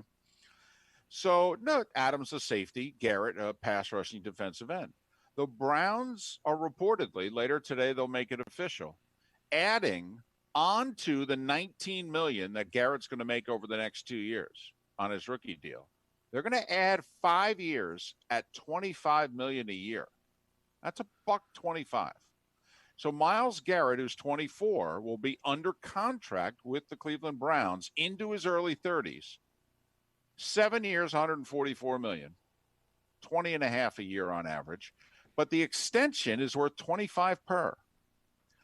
That makes him the highest paid defensive player in football at right now. I think Khalil Mack's 23 and change, and Aaron Donald's right around 23 also at average per year on your deal. So when his extension kicks in, he will be, as of now, the highest paid defensive player in football. Now, there's a Bosa who may beat him down the line and a couple of others. But, I mean, A, did the Browns have to do this? And B, I mean, this is a guy who, took his helmet off and hit the Steeler quarterback and got suspended for the final 6 games of the year. And outside of Cleveland, everybody couldn't say enough bad things about him. And Browns fans seem overjoyed that the organization locked him up. I like the fact that they locked him up. I don't think that the money is as big of a deal as you do. You look at Aaron Donald and Khalil Mack are both 29. They now have Khalil Mack until he's 29. Oh, actually 30 or 31. Yeah, I mean, they've got him until he's 31. So the contract in terms of how old he is, I am comfortable with. The money, because, David, we always have to break barriers at positions for the highest paid guy. Now, what is fascinating about this is I do think that Cleveland's saying, all right, we've got a couple more years of the rookie contract. We should be through the salary cap nightmare of the coronavirus by the time this kicks in. And this also theoretically would be the 5th year of Baker's contract when the first year of Mack's contract kicks in. Or, I mean, the first year of Garrett's contract kicks in. So financially, I think that they can do this. By that point, they will probably be rid of both of their high-priced receivers. Or at least one of them. Odell and Jarvis. Yep. Right. So I'm fine with it because, David, by the time that this contract kicks in, he won't be the highest paid defensive player anymore. No, he'll probably be top 3, at worst top 5. I mean, that's serious coin, 25 a year. Let's just prorate this out. Second year of Myles Garrett's deal, of the extension anyway. Baker, in theory, Baker's solid this year. They're going to extend him. Well, they're probably going to pay him around 30-ish. Well, yeah, whatever Baker's 5th year is, I mean, however that works out, they get a pretty good chunk for being a quarterback and where he was drafted. Right. So, yeah, so then that next year, oh, gosh, David, he's got to be in the 30s. That's just where it'll be. Well, right. So I'm just saying, and let's just say the cap is $240 million by then, which seems it might be a touch high because of the coronavirus, but they'll have about $60 million, Mark, tied up between their defensive end and their quarterback.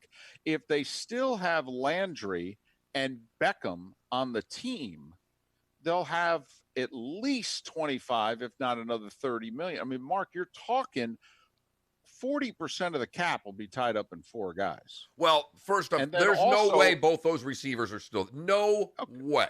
Okay. All right, that's fine. That's fine, but one of them probably will be. And then also it'll be time to pay Nick Chubb. Maybe. Running back position, we don't know.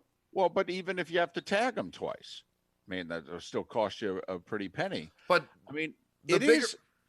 I just found it to be, when I looked at Mahomes' contract last week, I thought if anybody got the better of this deal, I thought it was the Chiefs.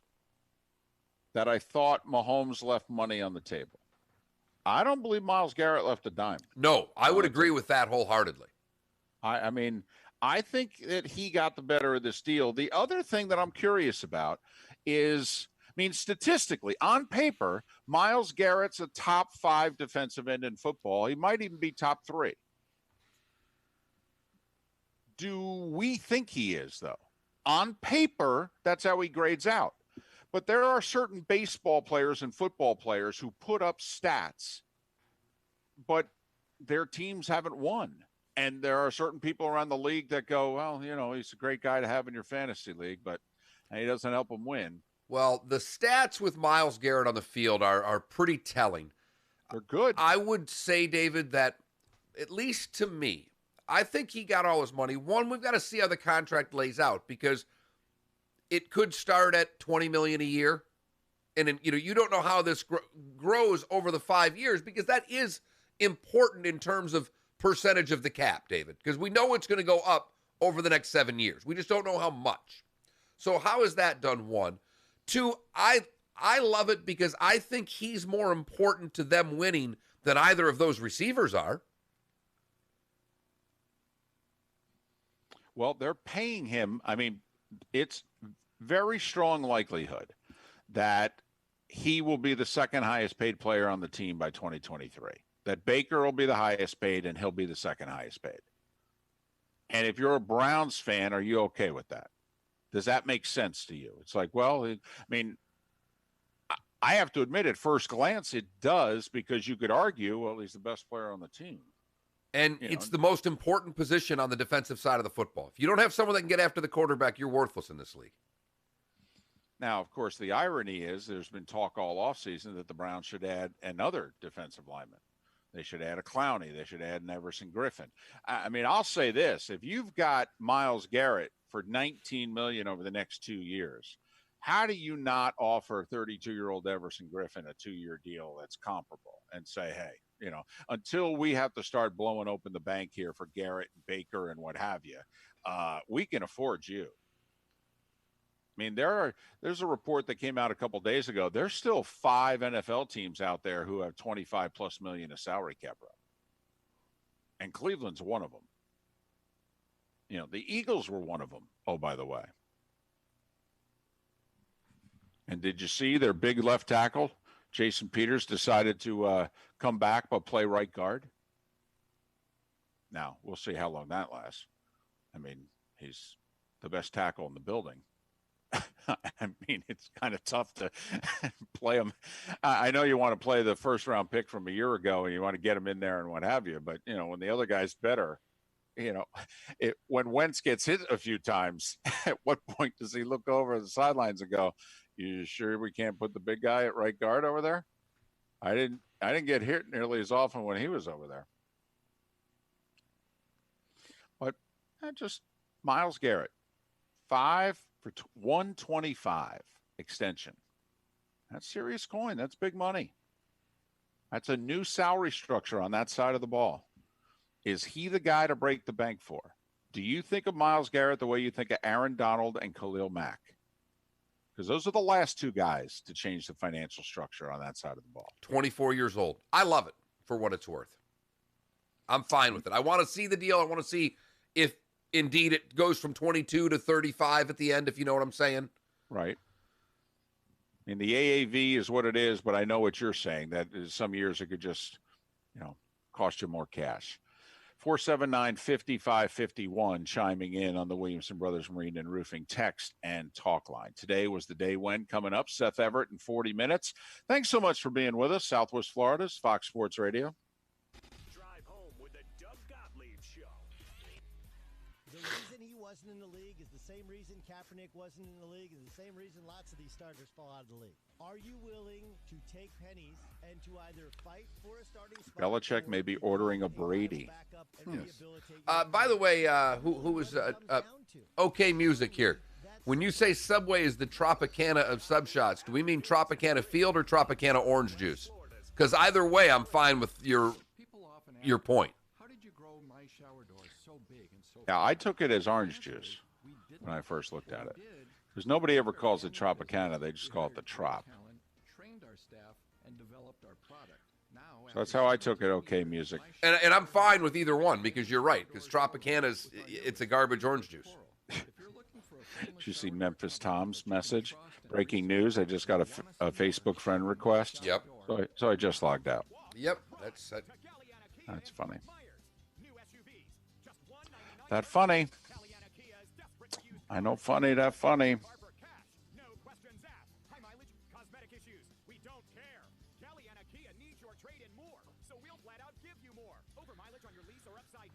Someone did text us this morning, hang in there, David. VHS, fat wallets for life. Just like the Mets, you got to believe. Someone else wanted you to try Wally's Deli, too. We were going back and forth about that. Wally's Deli's amazing. So good. Where is Wally's? On Alico. There's a Wild Wings in there. It's a little dumpy strip mall right by Signs in a Day. Oh, okay. Yeah, got it. There's that cheese, that terrible bar. I mean, it's such a San Carlos bar. It's so great. Biggest chicken wings I've ever seen, by the way, at that Wild Wings. Biggest chicken wings I've ever seen. Almost too big. I don't know when I'll have any of that stuff again. But I can go to the deli. There's a famous deli in Chicago that took to Twitter yesterday. I think at Mario's. Took to Twitter yesterday and said, yeah, we're in trouble, folks. Apparently, deli's been around since 1942.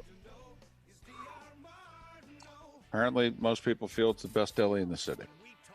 And they sent out a message and said, yeah, we're in trouble. If you want us to be here post-coronavirus, could you please order some takeout? Or we're not going to make it.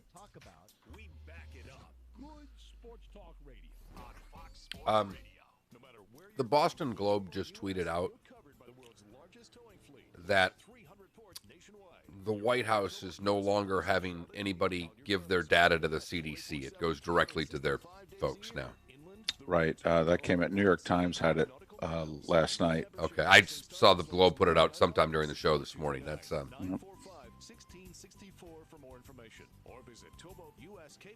Yeah, Arch, if your wife were, it's they close at 4. It's a breakfast and lunch. Their breakfast sandwiches are delicious, and their Philly, I think's the best Philly in Southwest Florida. Blows Crux away, and Crux is good. The prescription is the Pool Doctor for award-winning pool service, repairs, and unheard of. Crux is good. It's a good, and I think it's good. I agree, and I think Wally's blows it out of the water. I can't get anything else there because that's so damn good. Hop said a funny message. Reminds me of when Belichick was asked about social media 10 years ago, and he said he, quote, wasn't on my face. Yep. NFL referee. Well, I know Larry has Which a fantastic shows you that's his sense of humor. businessman.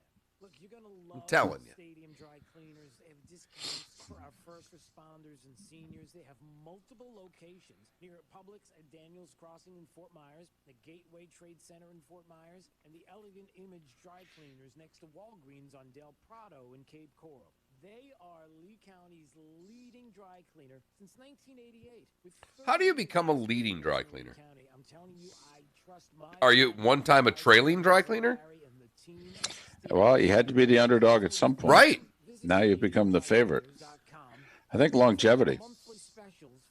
I think once you put 15 or so years in. Oh, yeah. Tom, Wicked Wings is San Carlos Park as anything but the San Carlos Lounge. You're live.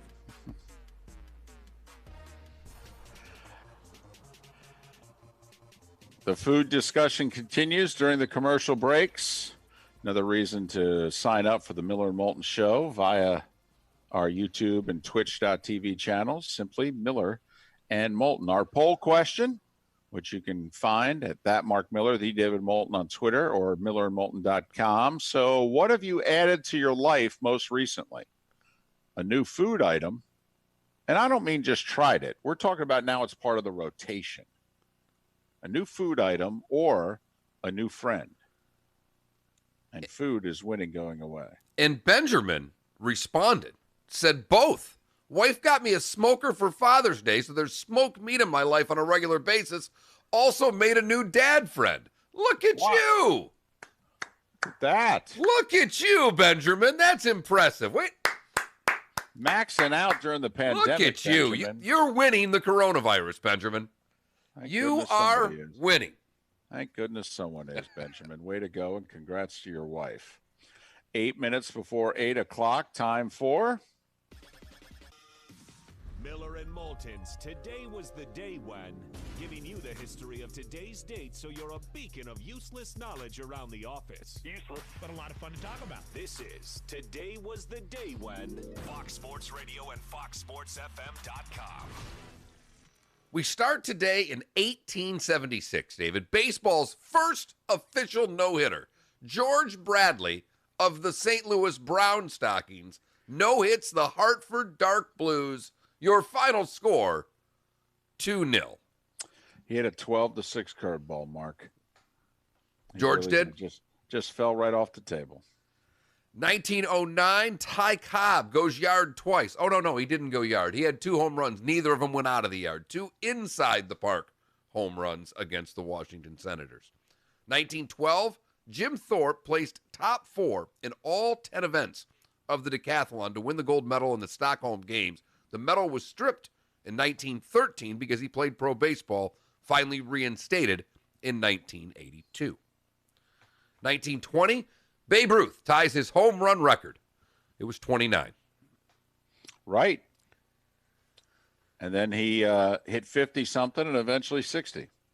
1922, Gene Sorensen wins his first of 7 majors, 1 stroke ahead of John Black and 20-year-old amateur Bobby Jones at the U.S. Open at Stokey Country Club.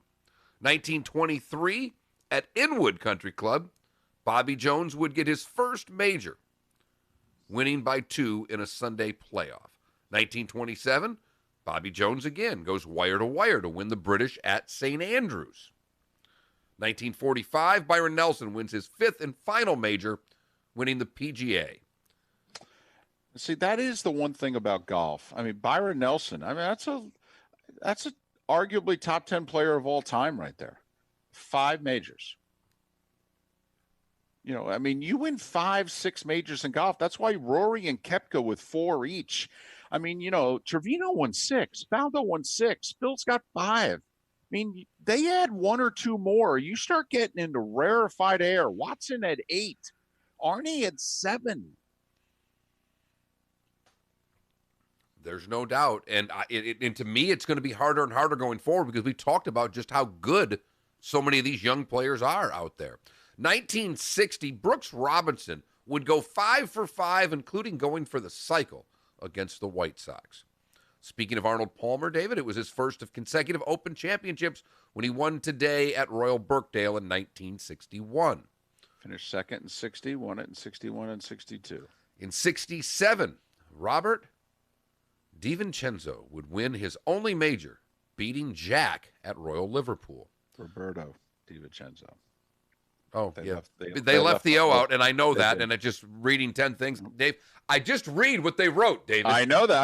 I knew they left the O off for you. I just wanted to help you out. Mainly for David here, 1968, One Life to Live premieres on television. David and I have a weird, sick fascination with soap operas. That's all there is to it. 1972, Trevino would get his second straight British, winning at Murfield, beating Jack by a stroke. Jack had won the first two legs of the Grand Slam. Trevino chips in on 17 on Sunday to win by one. Honky Chateau would be Elton John's first #1 album. It had the song Rocket Man on it. Went #1 today in 1972. In 1973, Nolan Ryan has his second no-hitter. He beats the Tigers. I just read an article on this yesterday.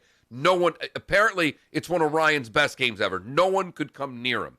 Norm Cash, who was the batting title in 61, now is hitting .237, comes up in the 9th inning. He brought a table leg from the clubhouse. The umpire wouldn't let him use it. And he's like, why? I'm not going to hit him anyhow. And then he flew out to lose the game. That's funny. Jack in 78 wins the British his third career Grand Slam at St. Andrews.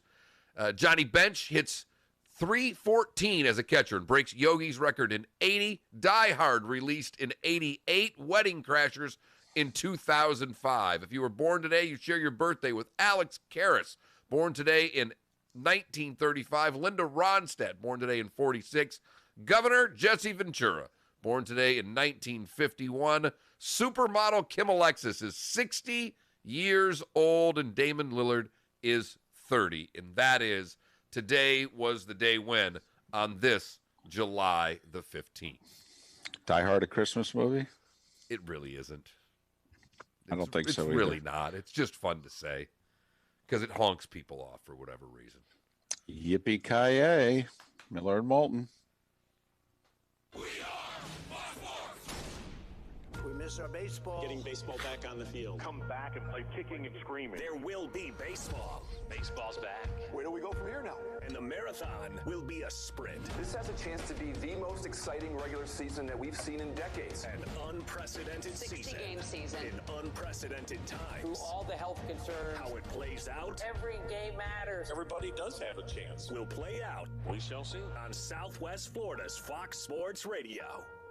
We've got our good friend Tim Meister, owner of the Floor Meisters in Naples, on the phone. We're talking about their huge selection and great pricing on Core-Tec flooring. Tim, tell us what's new at the store. Right now we have 90 colors of Core-Tec in stock, ready to go, pick up, put down as soon as you want it. Everything from starting at $299 on up with lifetime warranty. And it's not just the many colors of Core-Tec that you have. You also have other Core-Tec products as well. We also carry the Core-Tec stone product. Looks like tile, looks like stone, but it's Core-Tec, so you get the softness, quietness, and the easy installation to go with it. We also have Core-Tec wood, look of wood, real wood, but with a more stable core for Southwest Florida's humidity. If you haven't been to the Floor Meisters, you really owe it to yourself to visit the store. 6281 Naples Boulevard, right next to Costco, or go online, floormeisters.com. That's floormeisters.com. Listen to Miller and Moulton at home on your Amazon Alexa. Just say, Alexa, Receiving. Over. play Fox Sports FM on TuneIn. For over 20 years, the Good Feet store has been helping people with foot pain get back to doing what they love without their feet getting in the way. Call 552-FEET or visit us at the Good Feet store in Naples or our newest location in Fort Myers. My name is Dale Pazinski. I volunteer with United Way to help the homeless in my community learn computer skills and build a basic resume. I don't just wear the shirt, I live it. I've made two new friends, Miller and Moulton on Twitch. Nice. Well played. But I don't think it counts. Want to hang out? No. I got enough friends. I'm going with the Jeff Zito line. That was Zito, right? I know. Well, It was Zito. In fact, I got to send him this question.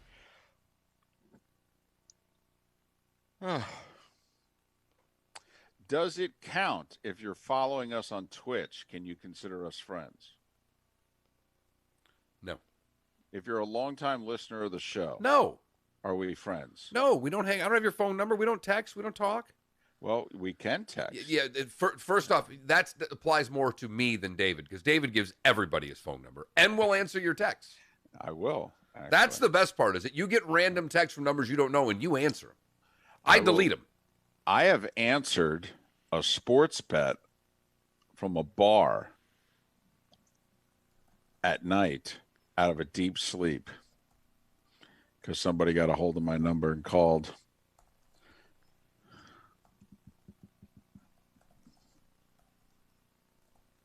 Figure it's the least I could do.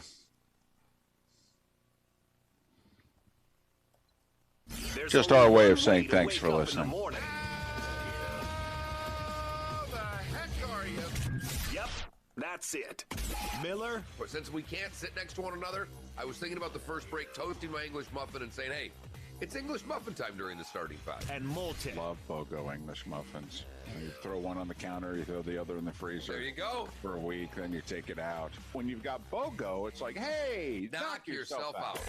Broadcasting live from the Kobe Cooling Remote Studios. Guy who's got a website or a Twitter handle, Tiger Tractor, off with Bryson this morning, called this one the GOAT and the Girth. Now, the best local sports show this town has ever heard. Here's Miller and Moulton. You're live. Couple minutes past 8 o'clock, top of the morning to you. How the heck are you? Hope your week's going well as we get to this hump day edition of Miller and Moulton, Southwest Florida's Fox Sports Radio. We stream the show every day at millerandmoulton.com. We broadcast live every morning on the Miller and Moulton YouTube and Twitch.tv channels. You can sign up for them. Just go to both. Type in Miller and Moulton. Boom. There you go. Done. They're free and they're interactive. Speaking of interactive, the Williamson Brothers Marine and Roofing text and talk line, 479-5551, 479-5551. And Mark, in conjunction with all of that, combining our poll question with a comment that was made in the Twitch chat room. Our poll question today, if you're just joining us, what have you added to your life most recently? A new food item. And we don't mean you've tried something. I mean, you know what we mean. Like, you've added it to the rotation. Wow, this is good. I never had this before. And so once a month at the very least, you're either going out to get it or you're cooking it. Or a new friend. And food right now is winning 3-1, 4-1. I mean, it's you know. It's not close. No. But apparently we're very antisocial. Yes, we are. If we're not friends already, I got no use for you, except someone in the Twitch chat room, Mark, has posed a very interesting dilemma. Because they said, I've added 2 new friends recently, Miller and Moulton. Not true. Not true. Why not? Well, one, see, if it were Facebook, you send a friend request and someone then accepts that. On Twitch, YouTube, and Twitter, you just follow us. Right. We're not friends. I mean, I'm not trying to be mean. Doesn't mean I don't like you.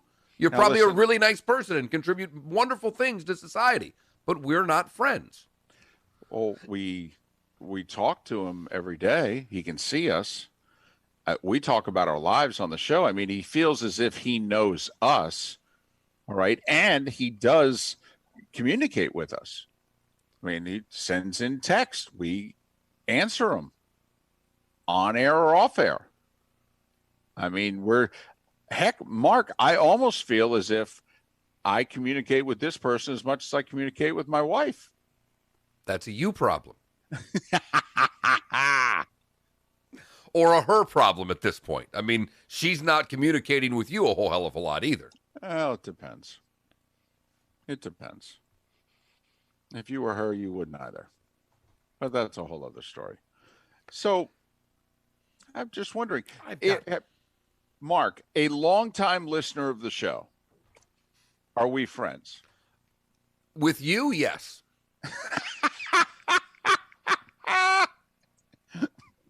Can you explain? Well, David, when's the last time you received a text from a number that you didn't know asking you a bar trivia question and you immediately answered it without hesitation, not asking who this is, not even caring? You just answer it. All right.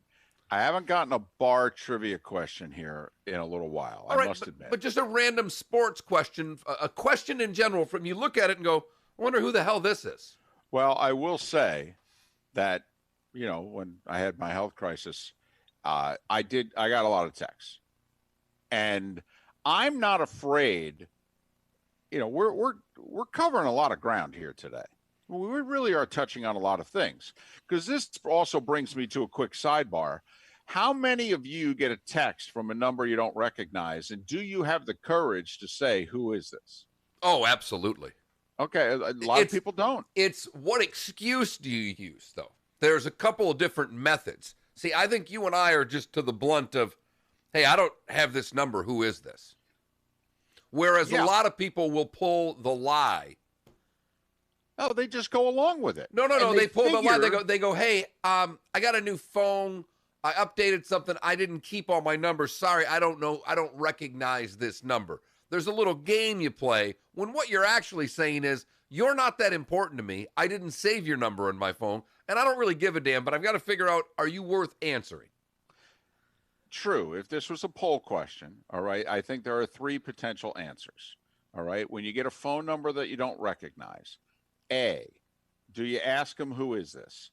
B, do you use the I lost my phone excuse to ask them who this is? C, you just play along, figuring eventually you'll figure it out. And it could be months down the road. I just go straight to, who is this? Yes. But I did get a few texts from people who had my number over the years and who, reached out to me and said, hey, I hope you're doing okay, blah, blah, blah. And I had to go, who is this? And, Jack from San Carlos Park. Oh, okay. Thanks, Jack. How many of those did you get where you actually didn't know the person? Well, a few of them were just longtime listeners that we had, gone back and forth with, emails, texts, that sort of deal. Right. Emails, Right. texts. How did they get your? Well, it's not fair, because there was a time that people would call our previous employer and the front desk would just give David's cell phone number to everybody. Right. And part of the problem was, for half my employment there, I did sales. And so it was like, hey, do you want us to give out your phone number? Yes. Because potentially it could have been a sales lead. And then when I stopped doing sales, we didn't alert the front desk to that. So we had another 5 to 7 years easy of anybody just called to get my phone number. Right.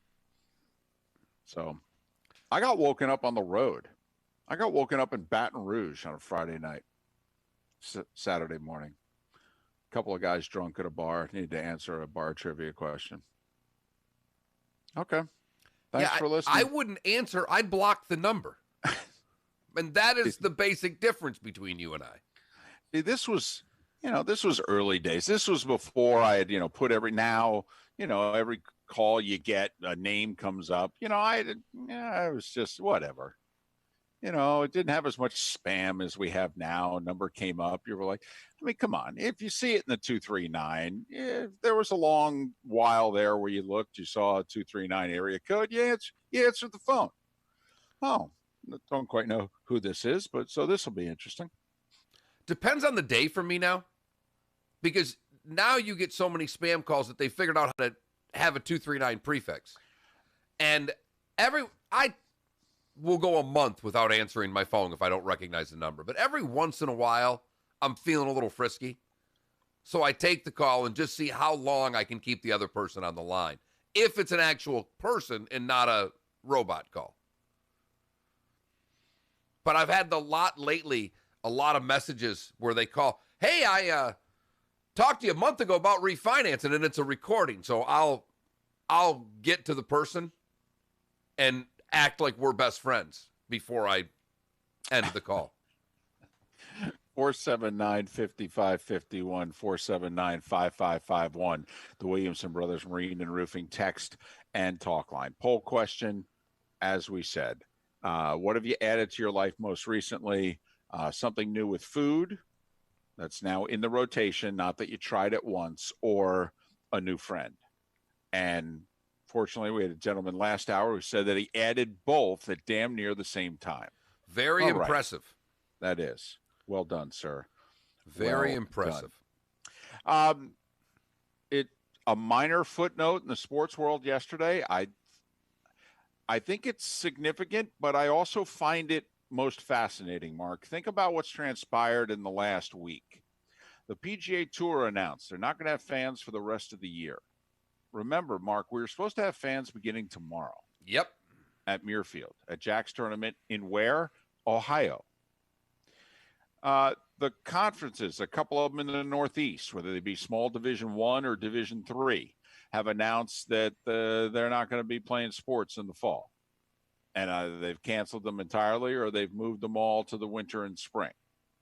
The city of Philadelphia comes out yesterday and says, yeah, no fans at Phillies, Eagles, Flyers, Sixers games until February of 2021 at the earliest. And I'm telling you, Mark, this could cost them Army-Navy. It is difficult for me to imagine that the two service academies, and they are going to play, if one college football game gets played this year, it's going to be that one. It is difficult for me to imagine that they will agree to keep the game in Philadelphia with the cadets and midshipmen. Forget just their families and the retired members and the people who have tickets. It's difficult for me to imagine that Army and Navy will have the game in a city in which they won't allow the cadets and midshipmen to come to the game.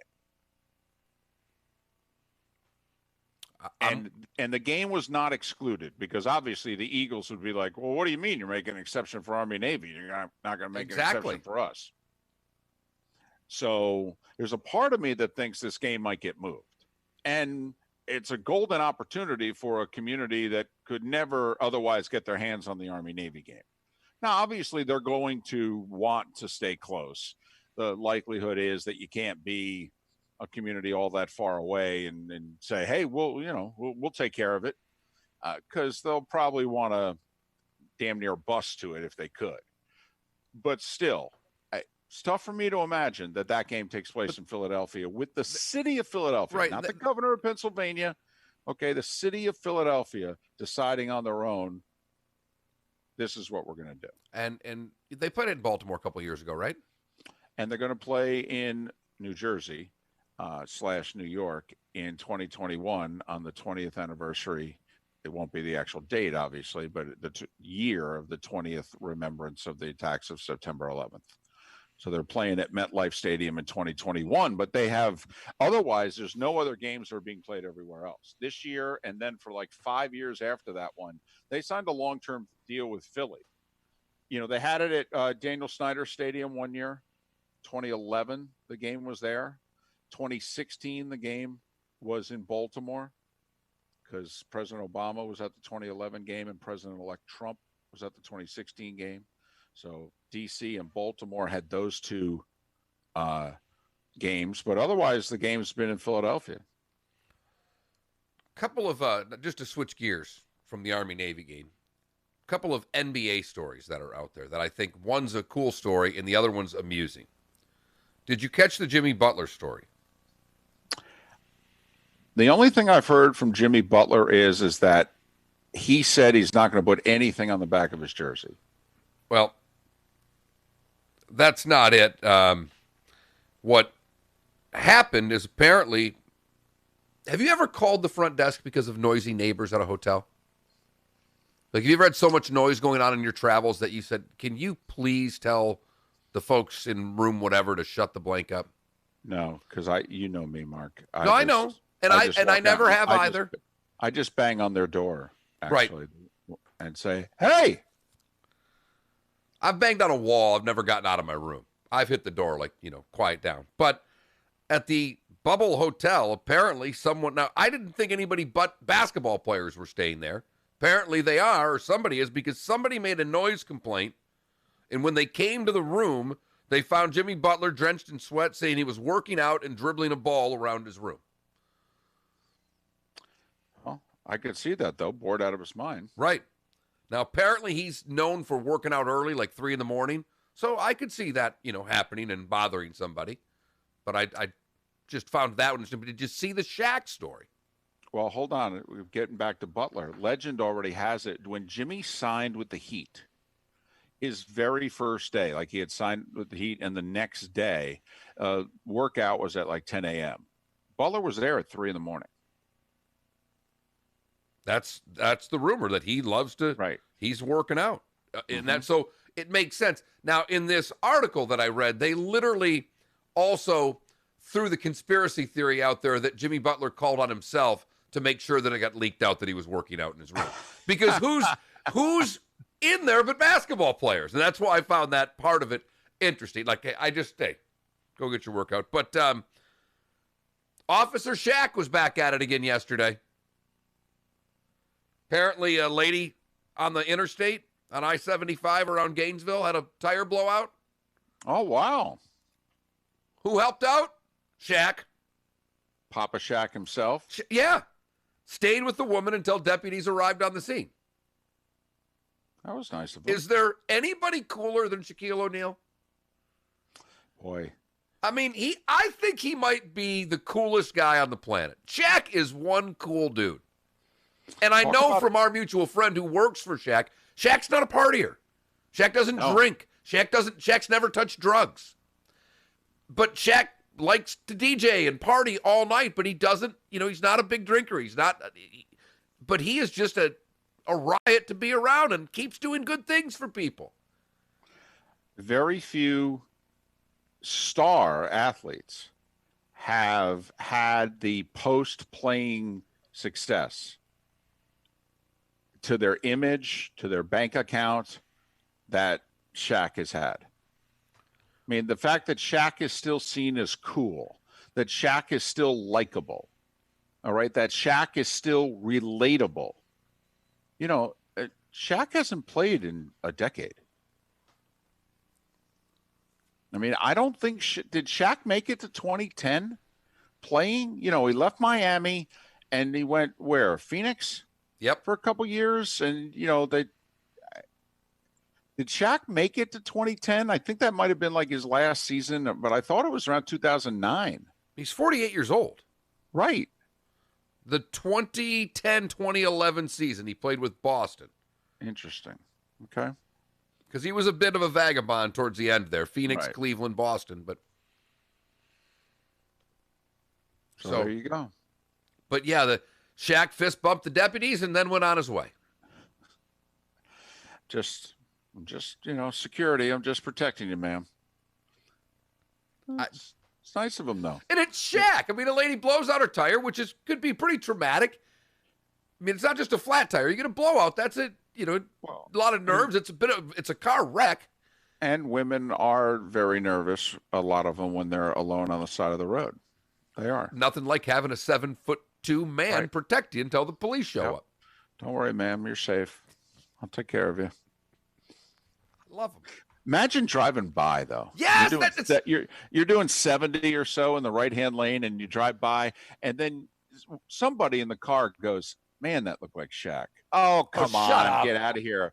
Did you see how big he was? I'm telling you, there aren't many people that are that big. I think that was Shaq. Oh, come on. Get off it. So I just thought those were a couple of fun little basketball stories, having nothing to do really with basketball. Because you had mentioned earlier that James Harden, during our starting five, finally made it to Orlando. Yes. Finally, a week after the team did. James Harden has arrived. Russell Westbrook has the coronavirus, yet to arrive. All right. He'll be there when he is cleared to be there. Big sports news yesterday was NFL related. The Browns are signing Myles Garrett to a 5-year, $125 million extension. So he'll play 2 more years under his original rookie deal. Same thing that Mahomes and the Chiefs did. 2 more years at the rookie money, and then the extension kicks in. In the Chiefs' case, it's $10 million, or 10 years, I should say. So that's why Mahomes is under contract for 12 more years. All right. Myles Garrett, when he signs this extension later today, will be under contract to the Browns for 7 more seasons. And you could argue that'd be the rest of his career since he's already played 3 years. And the Chiefs did keep Chris Jones in the fold. Signed him to a 4-year, $80 million deal, $37 million of it up front, $60 million of it guaranteed. And so now the Chiefs, I'm telling you, they better have a good year this year. And we've talked to a couple of people, Soren Petro, the last one from Kansas City that we had on the show that said, oh, they're going to have to get rid of a lot of guys after 2020. Their cap issues are going to have cap issues. So this group, this could be their last run. Now, they'll probably be able to quickly retool, especially with the quarterback they have.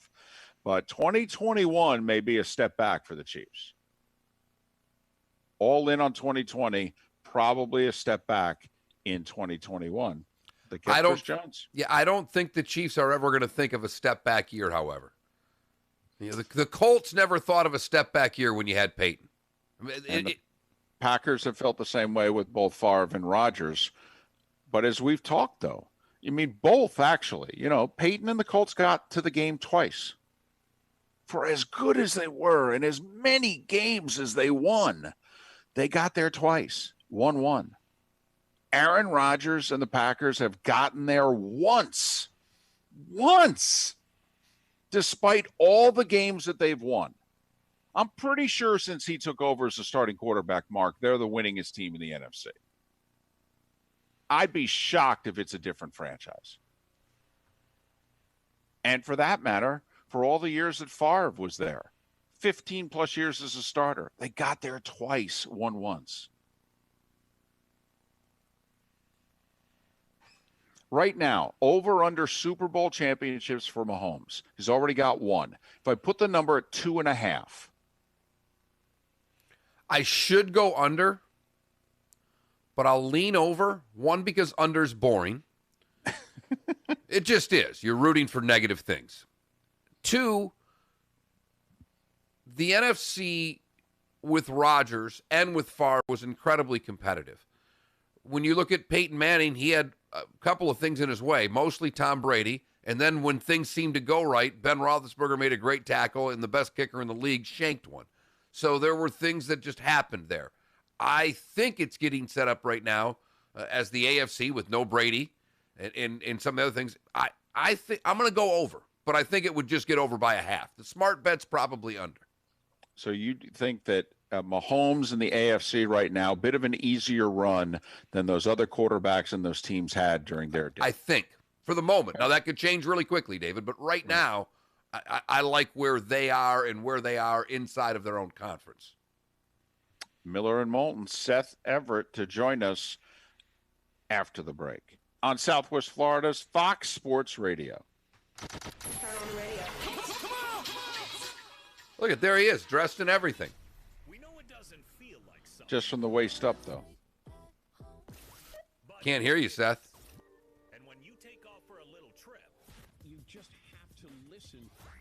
Make sure you I like that Seth named himself, though. I always have to name David on here. What's up, boys? There he is. Hi, Seth. Hi, are you in a break or are we you are live right now? Love the Sonic shirt. Yeah, I wore that on purpose. Had to do that, and this is for my my friend Mark Miller. You can call me.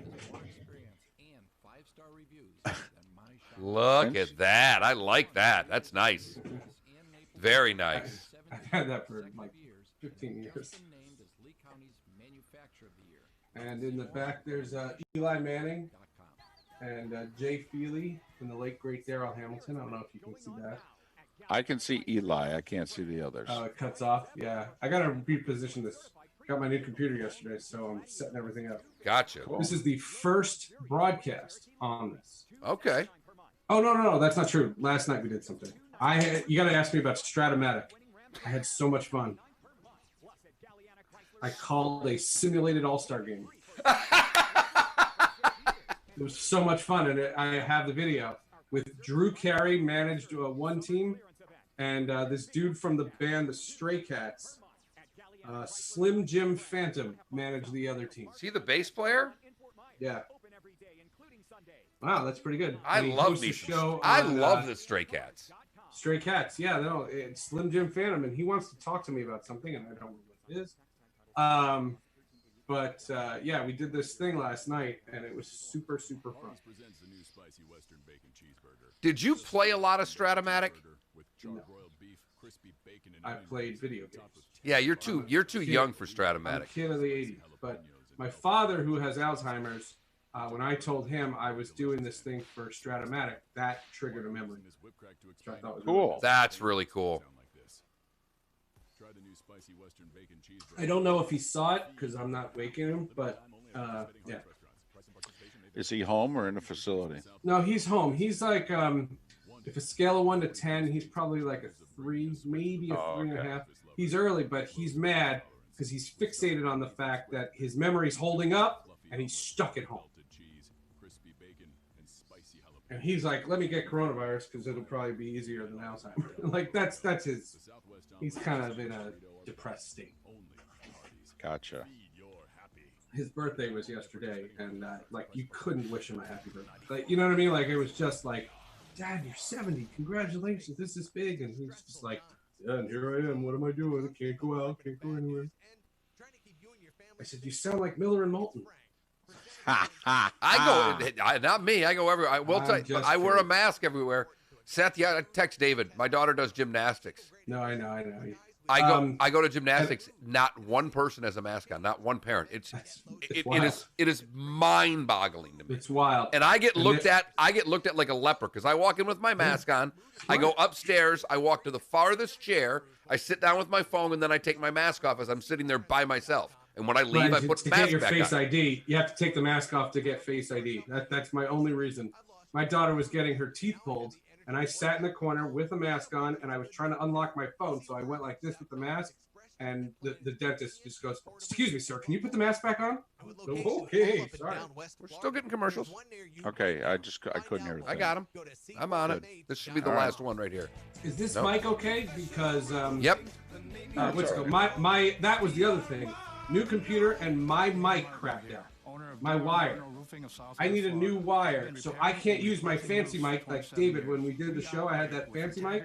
I'm just using a webcam mic. It sounds fine. It's a little echoey, but it'll work. It's echoey, and I can't do iHeart reports like this, so I have to like jerry rig the thing. It's brutal. Wow. There we go. Back to Miller and Moulton. All right, now we're getting somewhere. No. This is Miller and Moulton. You're live. 28 minutes past the hour. Top of the morning to you. How the heck are you? Hope your week's going okay.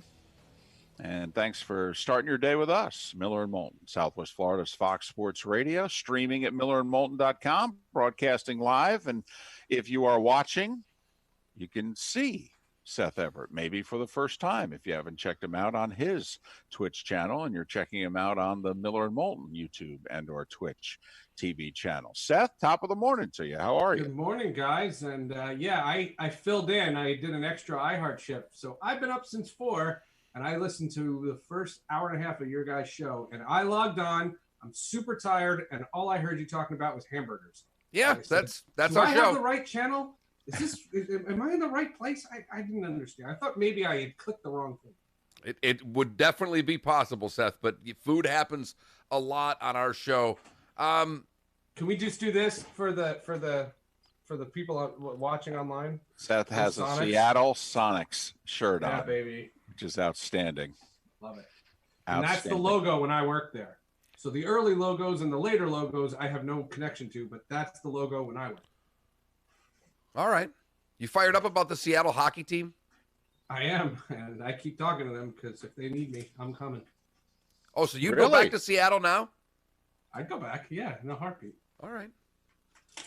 I have friends that are out there that daily I'm seeing social media posts going, if if the Redskins have a new name before I know the name of the Seattle hockey team, I'm going to be ticked off. Yeah, they're so mad. They're so mad, and there's so many goofy suggestions. I don't know what to tell you. I don't know what to say. All I know is Todd Lywicki, and I had Todd on my Sports with Friends podcast, and he asked me, because I have a background in hockey, and he asked me, and then the quarantine hit, and I have not been in touch with them because I don't think they have a plan, but we'll see. He's Seth Everett. The two great podcasts are Sports with Friends and Hall of Justice. You can follow Seth on Twitter at Seth_Everett. Tell folks, by the way, who don't know who Todd Lywicki is. Todd Lywicki is the CEO of the Seattle hockey team, but he used to run the Denver Nuggets, the Colorado Avalanche. He worked for the San Francisco 49ers, I believe. He's been a multi-franchise guy, and I forgot we were actually on the radio, not just chit-chatting like we normally do. So I should have probably said that. That's all right. Just wanted to let people know. And I believe Ron Francis, former Carolina GM, yes, the GM, is the GM of the Seattle team. So, hey, question. Did it surprise you? It is surprising us, I believe, if I'm speaking Mark out of school, stop me. But, Philadelphia. Yeah. Conferences in college in the Northeast, they're the ones that are canceling things for the fall and saying, we'll see you at some point in 2021. Right. Well, if you look at the map, outside of a couple of Western states like Montana or Wyoming or what have you, the Dakotas, I mean, the Northeast is the part of the country in the best shape right now for the coronavirus. So I think it is surprising to those of us who live elsewhere where the map is shaded orange or red, okay, as to why it is that the people who are shaded in green or yellow are canceling things at a right. So did it surprise you when the city of Philadelphia said, yeah, Phillies and Eagles, no fans, Flyers, Sixers, February of 2021 at the earliest? Yeah, we'll see. Well, here's the thing. There is a lot of flack going on, and I'll make a reference to New Jersey just because I follow it closer. Governor Murphy, who has gotten praise all over the country for his handling of the coronavirus, he was set to open restaurants, and he saw what was happening in Texas and Florida and Arizona, and he said, I'm taking a preemptive strike. I'm not letting my numbers get out of hand, so we're taking this preemptive strike, and he closed the restaurants again. And he upset a lot of people because restaurant owners had ordered food for the week of the opening, and those food orders were paid for, and now they can't sell. They can't sell that food, and it's a mutiny. And I see both sides. I completely see both sides. I am on I'm on the fence there, and I understand both arguments. I understand that in my town, and my town's handled it great. A young lady who is either a high school senior or a recent graduate was in Florida when Florida was not the hot spot and New Jersey was. Her and her family went down to Florida. On July 3rd, they flew back to New Jersey, commercial, and they ignored the 14-day quarantine, and that girl was seen at 3 separate July 4th parties.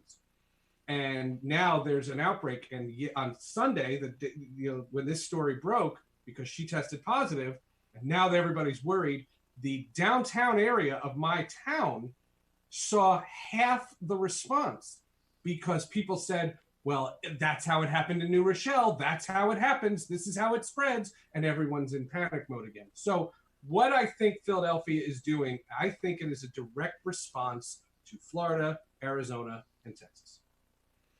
And it is ironic, Seth, because when it was at its height in New York, there was a 14-day quarantine for people traveling to Florida, and they weren't. I mean, the fact of the matter is that was commonplace. You saw New York plates at the Publix. You saw them at the grocery store, and that we're too selfish as people. This isn't a right-left thing. We're too selfish as a society to self-quarantine for 14 days. We just are. Now, I'll give my mother-in-law credit. She flew with 4 friends. They chipped in and they flew private here to New York, and she's still quarantined for 14 days. And that's why my family is staying at her house. And that was the only condition we would do it. And that's rare. We already have had. I get it. We've already had. I understand. But let's just take the things you've already said. We talked about you earlier this week, Seth, because we already had a player leave the bubble. I know you were shocked when the NBA player got caught leaving the bubble. What about the snitch line? Are your voices disguised on the snitch line? Because every goddamn NBA player, they talk so much on social media, you know what everybody's voice is. You don't have an anonymous snitch line. Someone leaked that. I guarantee you, Shams Charania, who is now, he feels like he's been deputized to beat Woj now because Woj is on suspension. I guarantee you, he knows the guy's answering the snitch line.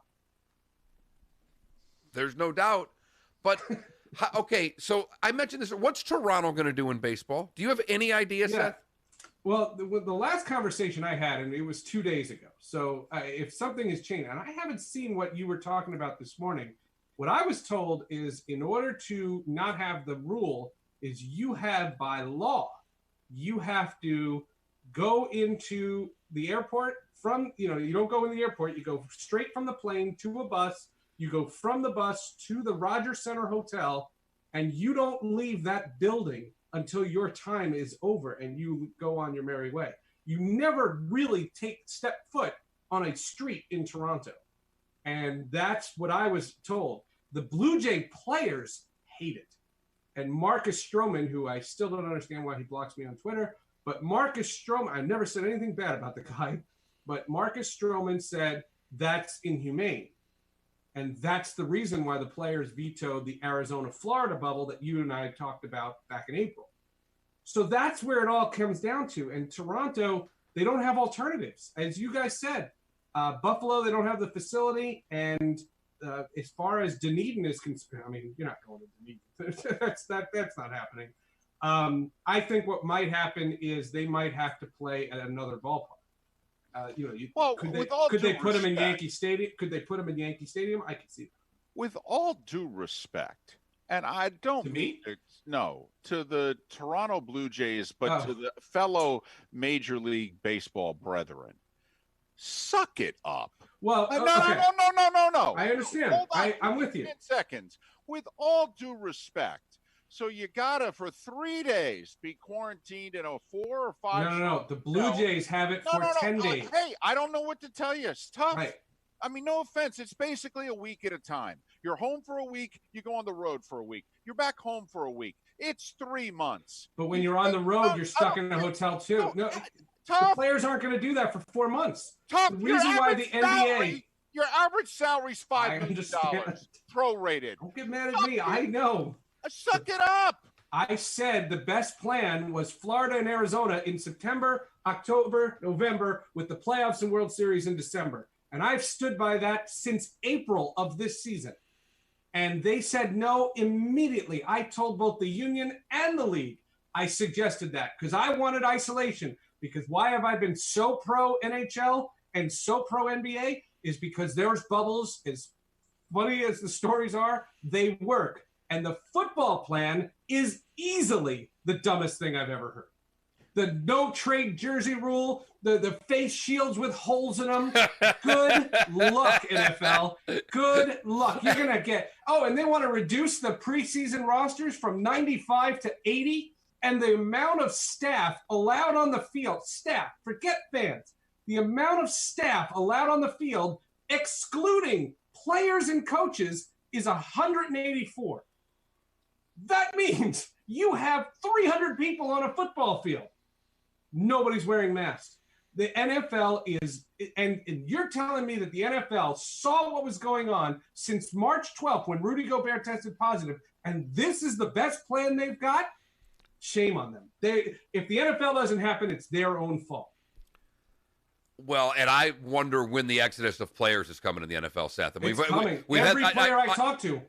I know. I talked to Rob Carpenter. I talked to Ligier Duzable. I talked to Anthony Beck. I was doing all this stuff for Sports Illustrated. I talked to John Clayton. And I asked John Clayton, I was on a Zoom just like this. And I said to John Clayton, is Adam Gase on the hot seat? He says, not any hotter than anybody else because they're not playing. I said, what? There's no way. It's not conceivable. There's too many people. It's not bubble proof. You can't isolate these guys. The baseball plan will fail because of the same thing. That's why the hockey plan works. The WNBA, if they could get rats out of the hallways, that works. They could do all these things to make this better. But, oh, my God, the NFL, this is what you've been working on? No trading of jerseys? Shame on you. Well, and the face shield is when I actually looked at it, and I've always made the point that I played hockey in high school. I was no good. I'm not trying to make, ex-player. But I wore the eye-tech for a week. It's super hot. It was super uncomfortable, and there's vent holes in it. So when I saw this basic replica for the football players, I couldn't even laugh. It was so ridiculous. It is a plastic shield with holes in it. As somebody on Twitch said, no, they're inverted holes. They only let air out, they only let air in, not let air out. Come on. And that's what he was making a joke, but what are they doing? Because it's a shame. It really is a shame what they're doing. And I'll be perfectly honest with you. I was hopeful because, I remember talking to you guys back in May and you were like, come hell or high water, the NFL's happening. You don't know the billions of dollars. And I said, I hear you. I took a gig. I took a gig covering the New York Jets just because that was the sport that was going to happen. And their protocols are garbage. And what I'm surprised at, and I really am surprised because they love to talk, where are the NFL players ripping this thing? Why is it everybody that's ripping this thing are retired players? Where are the current players? Where's Odell Beckham Jr.? Where's Jamal Adams? Can these guys please stop whining and start complaining about this to J.C. Treader, who, by the way, I want to have J.C. Treader on the show because I loved everything he wrote. The NFL thinks the COVID-19 will bend to it. Well, two things. One, I think the players are still negotiating with the league about money and other things. So that's why But they were negotiating a CBA, and J.J. Watt couldn't stay off Twitter. I understand. Well, that's their money. All right, that was a bigger deal, quite frankly, to them. And secondly, they haven't shown up yet at training camp. I think you give it 48 hours, 2 weeks from today, you wait to see what the players are like because they will have been at their respective facilities for 2 full days. And they will, by that point, start saying and sounding a lot like you. Just very quickly back to the baseball thing, though. You don't think that at some point Major League Baseball and or the Toronto organization should just look at Major League Baseball players and say, shut up and suck it up? No, they won't. They wouldn't dare. They're not going to. Wouldn't dare. They wouldn't dare. They're so afraid of the players. They wouldn't dare. The people who run Major League Baseball are a bunch of mice. They don't have the authority. And yes, would a good leader do something like that? David, you're absolutely right. And do I understand what you're saying? Yes. But that's not the way baseball works. Baseball has the powerful union. And Tony Clark's got their back. And when they said they want to be able to go to their homes, everyone said, sure. Notice they spent 2 months fighting over how much of a percentage of their salaries to make, which I told you was a waste of time. The whole argument for this was these protocols, they had the opportunity. They could have required teams at home to stay in the one hotel. They're not doing that. And nowhere in their protocol is if you are Xander Bogaerts and you get into the player parking lot, you go wherever the heck you want. And they can do that for all the teams. And that's what Mike Trout was saying. That's what Zach Wheeler was saying. And I think as we get closer, more guys are going to opt out. And I don't know if you saw, 11 umpires said, yes, we're not doing this. Yes, but unfortunately not Joe West. Joe West said he doesn't believe in COVID. It's not a real thing. Well, I don't know if he said that. He said he doesn't believe all the deaths are because of the coronavirus. He thinks the numbers are inflated. And I'm surprised Major League. I wonder what channel's on his remote. No idea. MSNBC probably said. I'm surprised Major League Baseball didn't just say to Joe West, hey, you're too old. We're not going to risk it. We'll see you in 2021. Right, and pay him. Yeah. Well, that's what the Twins did. The Twins told 2 of their coaches, right, we're not doing it. And I had no problem with that. Look, if players want to give it a ride and try, and if they want to opt out after a week, I get that too. I respect all the reasons. What I said to you guys last week, I don't want to know your reasons. I don't want to know why, because I don't want to be subconsciously, we are all judgmental. And if I hear that it's because of some custody fight or because of a pregnant girlfriend or some reason, I don't want to know that. Just say opting out, it's too risky. That's all you say. And keep it that way. And if you keep the rhetoric that way, I think you'd have an easier transition because nobody would be judging each player on an isolated basis. So, all right, sports with friends. Yeah, this is going to sound very, very strange, but I told you guys off the air, my microphone's broken, and I can't get it fixed in time. And I have plans for both podcasts, but I can't execute them until I fix my wire. So I think we're skipping this. Is there a radio station nearby, Seth? There's got to be somebody. Can I FedEx one to you for tomorrow? I mean, we'll help you out here. Okay, you want to go technical? Do you have XLR to USB? Yes. You have that? Yes. And can you get it to me in 3 hours? No. I'm gonna need that. I'm gonna need that plane your mom used. Yeah, that's what I'm saying. I can't get it. I can't get it, and I'm not gonna record my audio. I'm too much of an audio snob. The way I'm talking to you guys is through this webcam, and I'm not gonna do that for an audio podcast. So yeah, I know. Our producer keeps telling me you're a little hot. But what are you going to do? I don't know how to fix that. I don't know how to do anything. I'm not going to do that for. So, yeah, the good plans were we have representatives from all four sports on the status of their return. So John Clayton, Ken Danico, we were putting all this stuff together. And for Hall of Justice, we were going to look at Peacock. And I got a glance at Peacock. So far, Frasier's the only thing worth watching on Peacock. I'm sorry. Cheers also, but I hit Frasier first. He's Seth Everett, Hall of Justice and Sports with Friends. You can follow him on Twitter at Seth_Everett. Proudly boasting his Seattle Sonics jersey from the late 90s there. Post going to the NBA Finals with Kemp and Payton. I didn't cover Sean Kemp. I covered Vin Baker. Wasn't that lucky? Hey, at least you were there for Junior. I didn't see George Karl. I saw Paul Westphal. Same rules apply. Seth, be well. Stay safe. Talk to you next week. You got it, guys. Thanks for having me. Seth Everett, kind enough to join us once again here on Miller and Moulton. 13 minutes before the top of the hour, the good, the bad, and the ugly, as we put this Hump Day show to bed here on Southwest Florida's Fox Sports Radio. Thanks, Seth. My pleasure. People loved it. People loved having you on camera. Oh, good. Yeah, this is how we like to do guests. And Ring Central looks a lot like Zoom. It's like the same font and everything. It is. It's the same. They're using Zoom technology.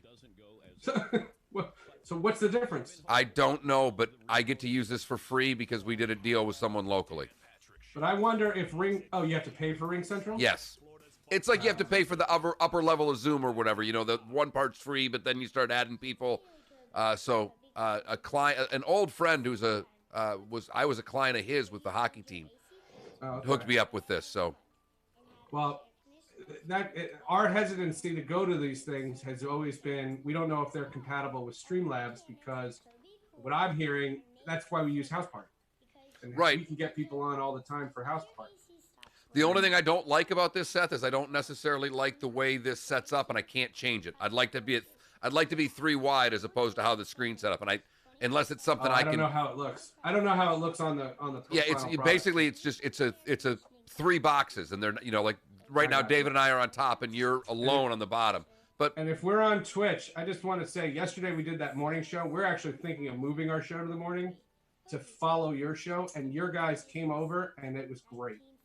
Your guys, all the people that I was jibber jabbering with in the morning, all came and watched. Nice, oh, cool. They came to our 9:00 show. It was really fun. Yesterday. Awesome. Yeah, we were gonna do a morning show. We got rid of it because we had online school. Like we were helping our kids with school, so we got rid of that. But it's the summer, so we don't have that. So maybe we're gonna go to the morning. You think you're gonna have school on time? They're talking about staggered. So that means Monday, Wednesday, Friday, they're in school. Tuesday, Thursday they're home, but then the next week it's the inverted. Oh, you can't do that. I mean, I don't know how people with two parents that work out of the house. I don't know how you do it. And it's a really, really scary plan because you're asking my 8-year-old to have to wear a mask all day. They're going to be flinging them. Like oh yeah. And I'm not worried about her spreading it, but the teachers don't want to teach. They're all 55 and plus, and they're like, these kids are going to be germafest, and they don't want to do it. So I don't know what's going to happen this week. I don't either. I know we're going to I'm have scheduled to go to Syracuse to teach my class, though, the last week in August. And I might drive the whole day. I might drive up, do the class, and come right back because I'm not comfortable with a hotel. Yeah, that's how I would do it. What's it about 2.5? 3.5. It's 3.5. It's doable. The class is at 5 o'clock, so I could leave at noon, get up there, because you got to take your temperature and you got to do all these tests and questionnaires, and then I'll teach my class, and then at like 7:30, 8 o'clock, just head back. See if Syracuse needs some of these temp tabs. We'll split the profit, Seth. Yeah, I wanted to talk to you about that. We got to do that. And All right, I'm making you your Prince playlist. Oh, fantastic! I will. Yeah, I'll get a hold of you. Are you? You're not doing 9 today. I have your email now. And now what I'm going to do is I'm going to send you music. Oh, fantastic! Love it. Wow. Love it. Yeah. Wait till I play golf in my own cart and I'm rocking Prince. That'll really freak the old guys out. Oh, well, I was going to end on a funnier note. I was just going to say, it's just another day in paradise.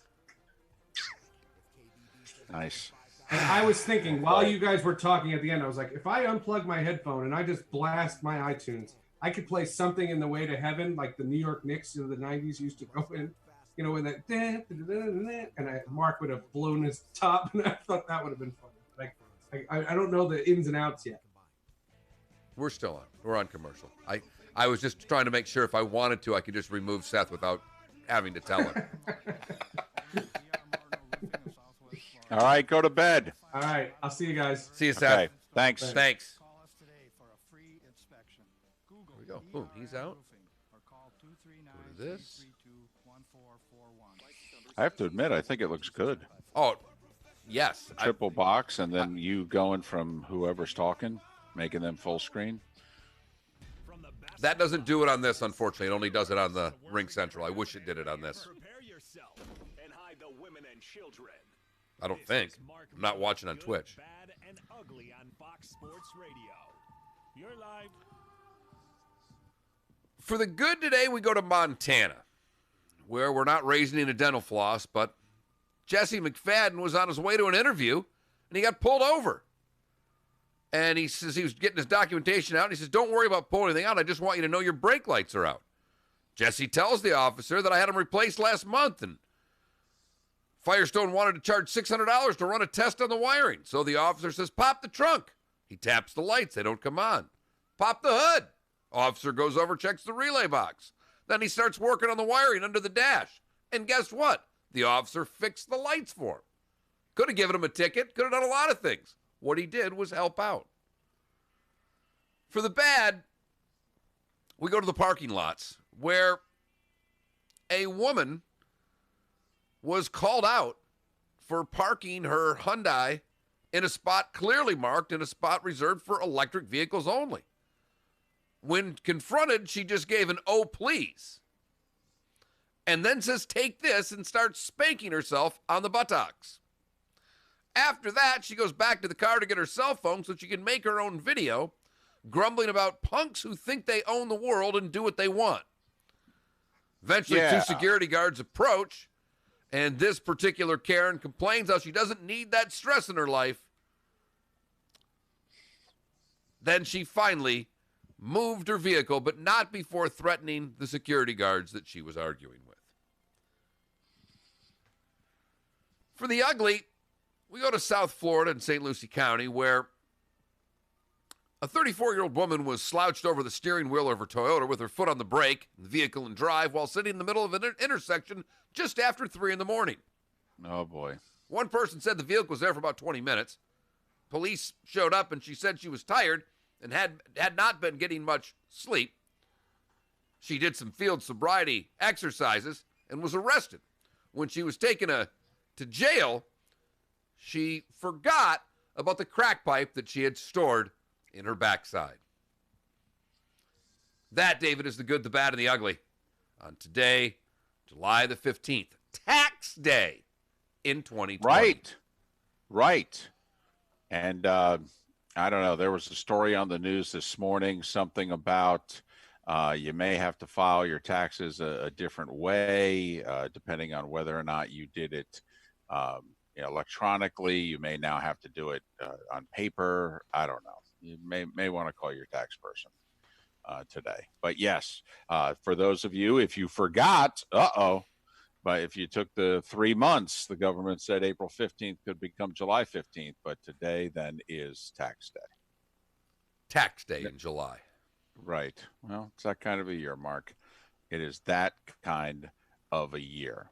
Week from tomorrow is when the Major League Baseball season gets underway. 2 weeks from tomorrow is when the NBA season gets underway, and hockey begins 2 weeks from Saturday. You know it's getting close because all of the channels, television and radio, for those that subscribe to the NFL, MLB, and NBA and or NHL on SiriusXM, all of their programming is becoming original again. You know, they're all trying to do some sort of original shows, even if it's just 1 or 2 one-hour shows to let you know, hey, here's what's going on in the league today and tonight, what have you. So you know it's close because the leagues are spending money on programming that they haven't been spending money on for months. It's a great point, David. It is a great point. I spent the show today really looking at the futures odds during the breaks. I had them all up. And I'm just giving you the Penguins, 16-1. Right. I like it. Baseball, you try to talk me out for the Mets. This is what I found interesting. The Nats and the Mets are at the same number. 1 minute. Right.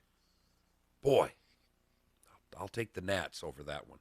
And in the NBA, David, our Toronto Raptors are 22-1. All over it. Couldn't be all over it fast enough. Kyle Lowry asked 2 days ago about the bubble and what have you, and he just looked right at him and said, we're going to be fine. I'm telling you, the Raptors, they're cool with everything. They were cool with Naples and Fort Myers. They're cool with the bubble. They're just fine. They're ready to go. You know, when I looked at your Mets, and they're 20-1, and the Raptors are 22-1, you're kidding me, right? Fourth best record in the league. The Toronto Raptors on pace to win 59 games, second best record in the East. The defending champ. Orlando in the first round, right? The defending champ. They've been there. They know what they're doing. Miller and Moulton. We think we know what we're doing sometimes. Thanks for listening. Fox Sports Radio. Maybe. People often ask me, All right, you guys have a good day. See you tomorrow. Thanks, Jero. Thank you, Jero. So fast. But the answer is we didn't. What we did. All right, thanks, everybody.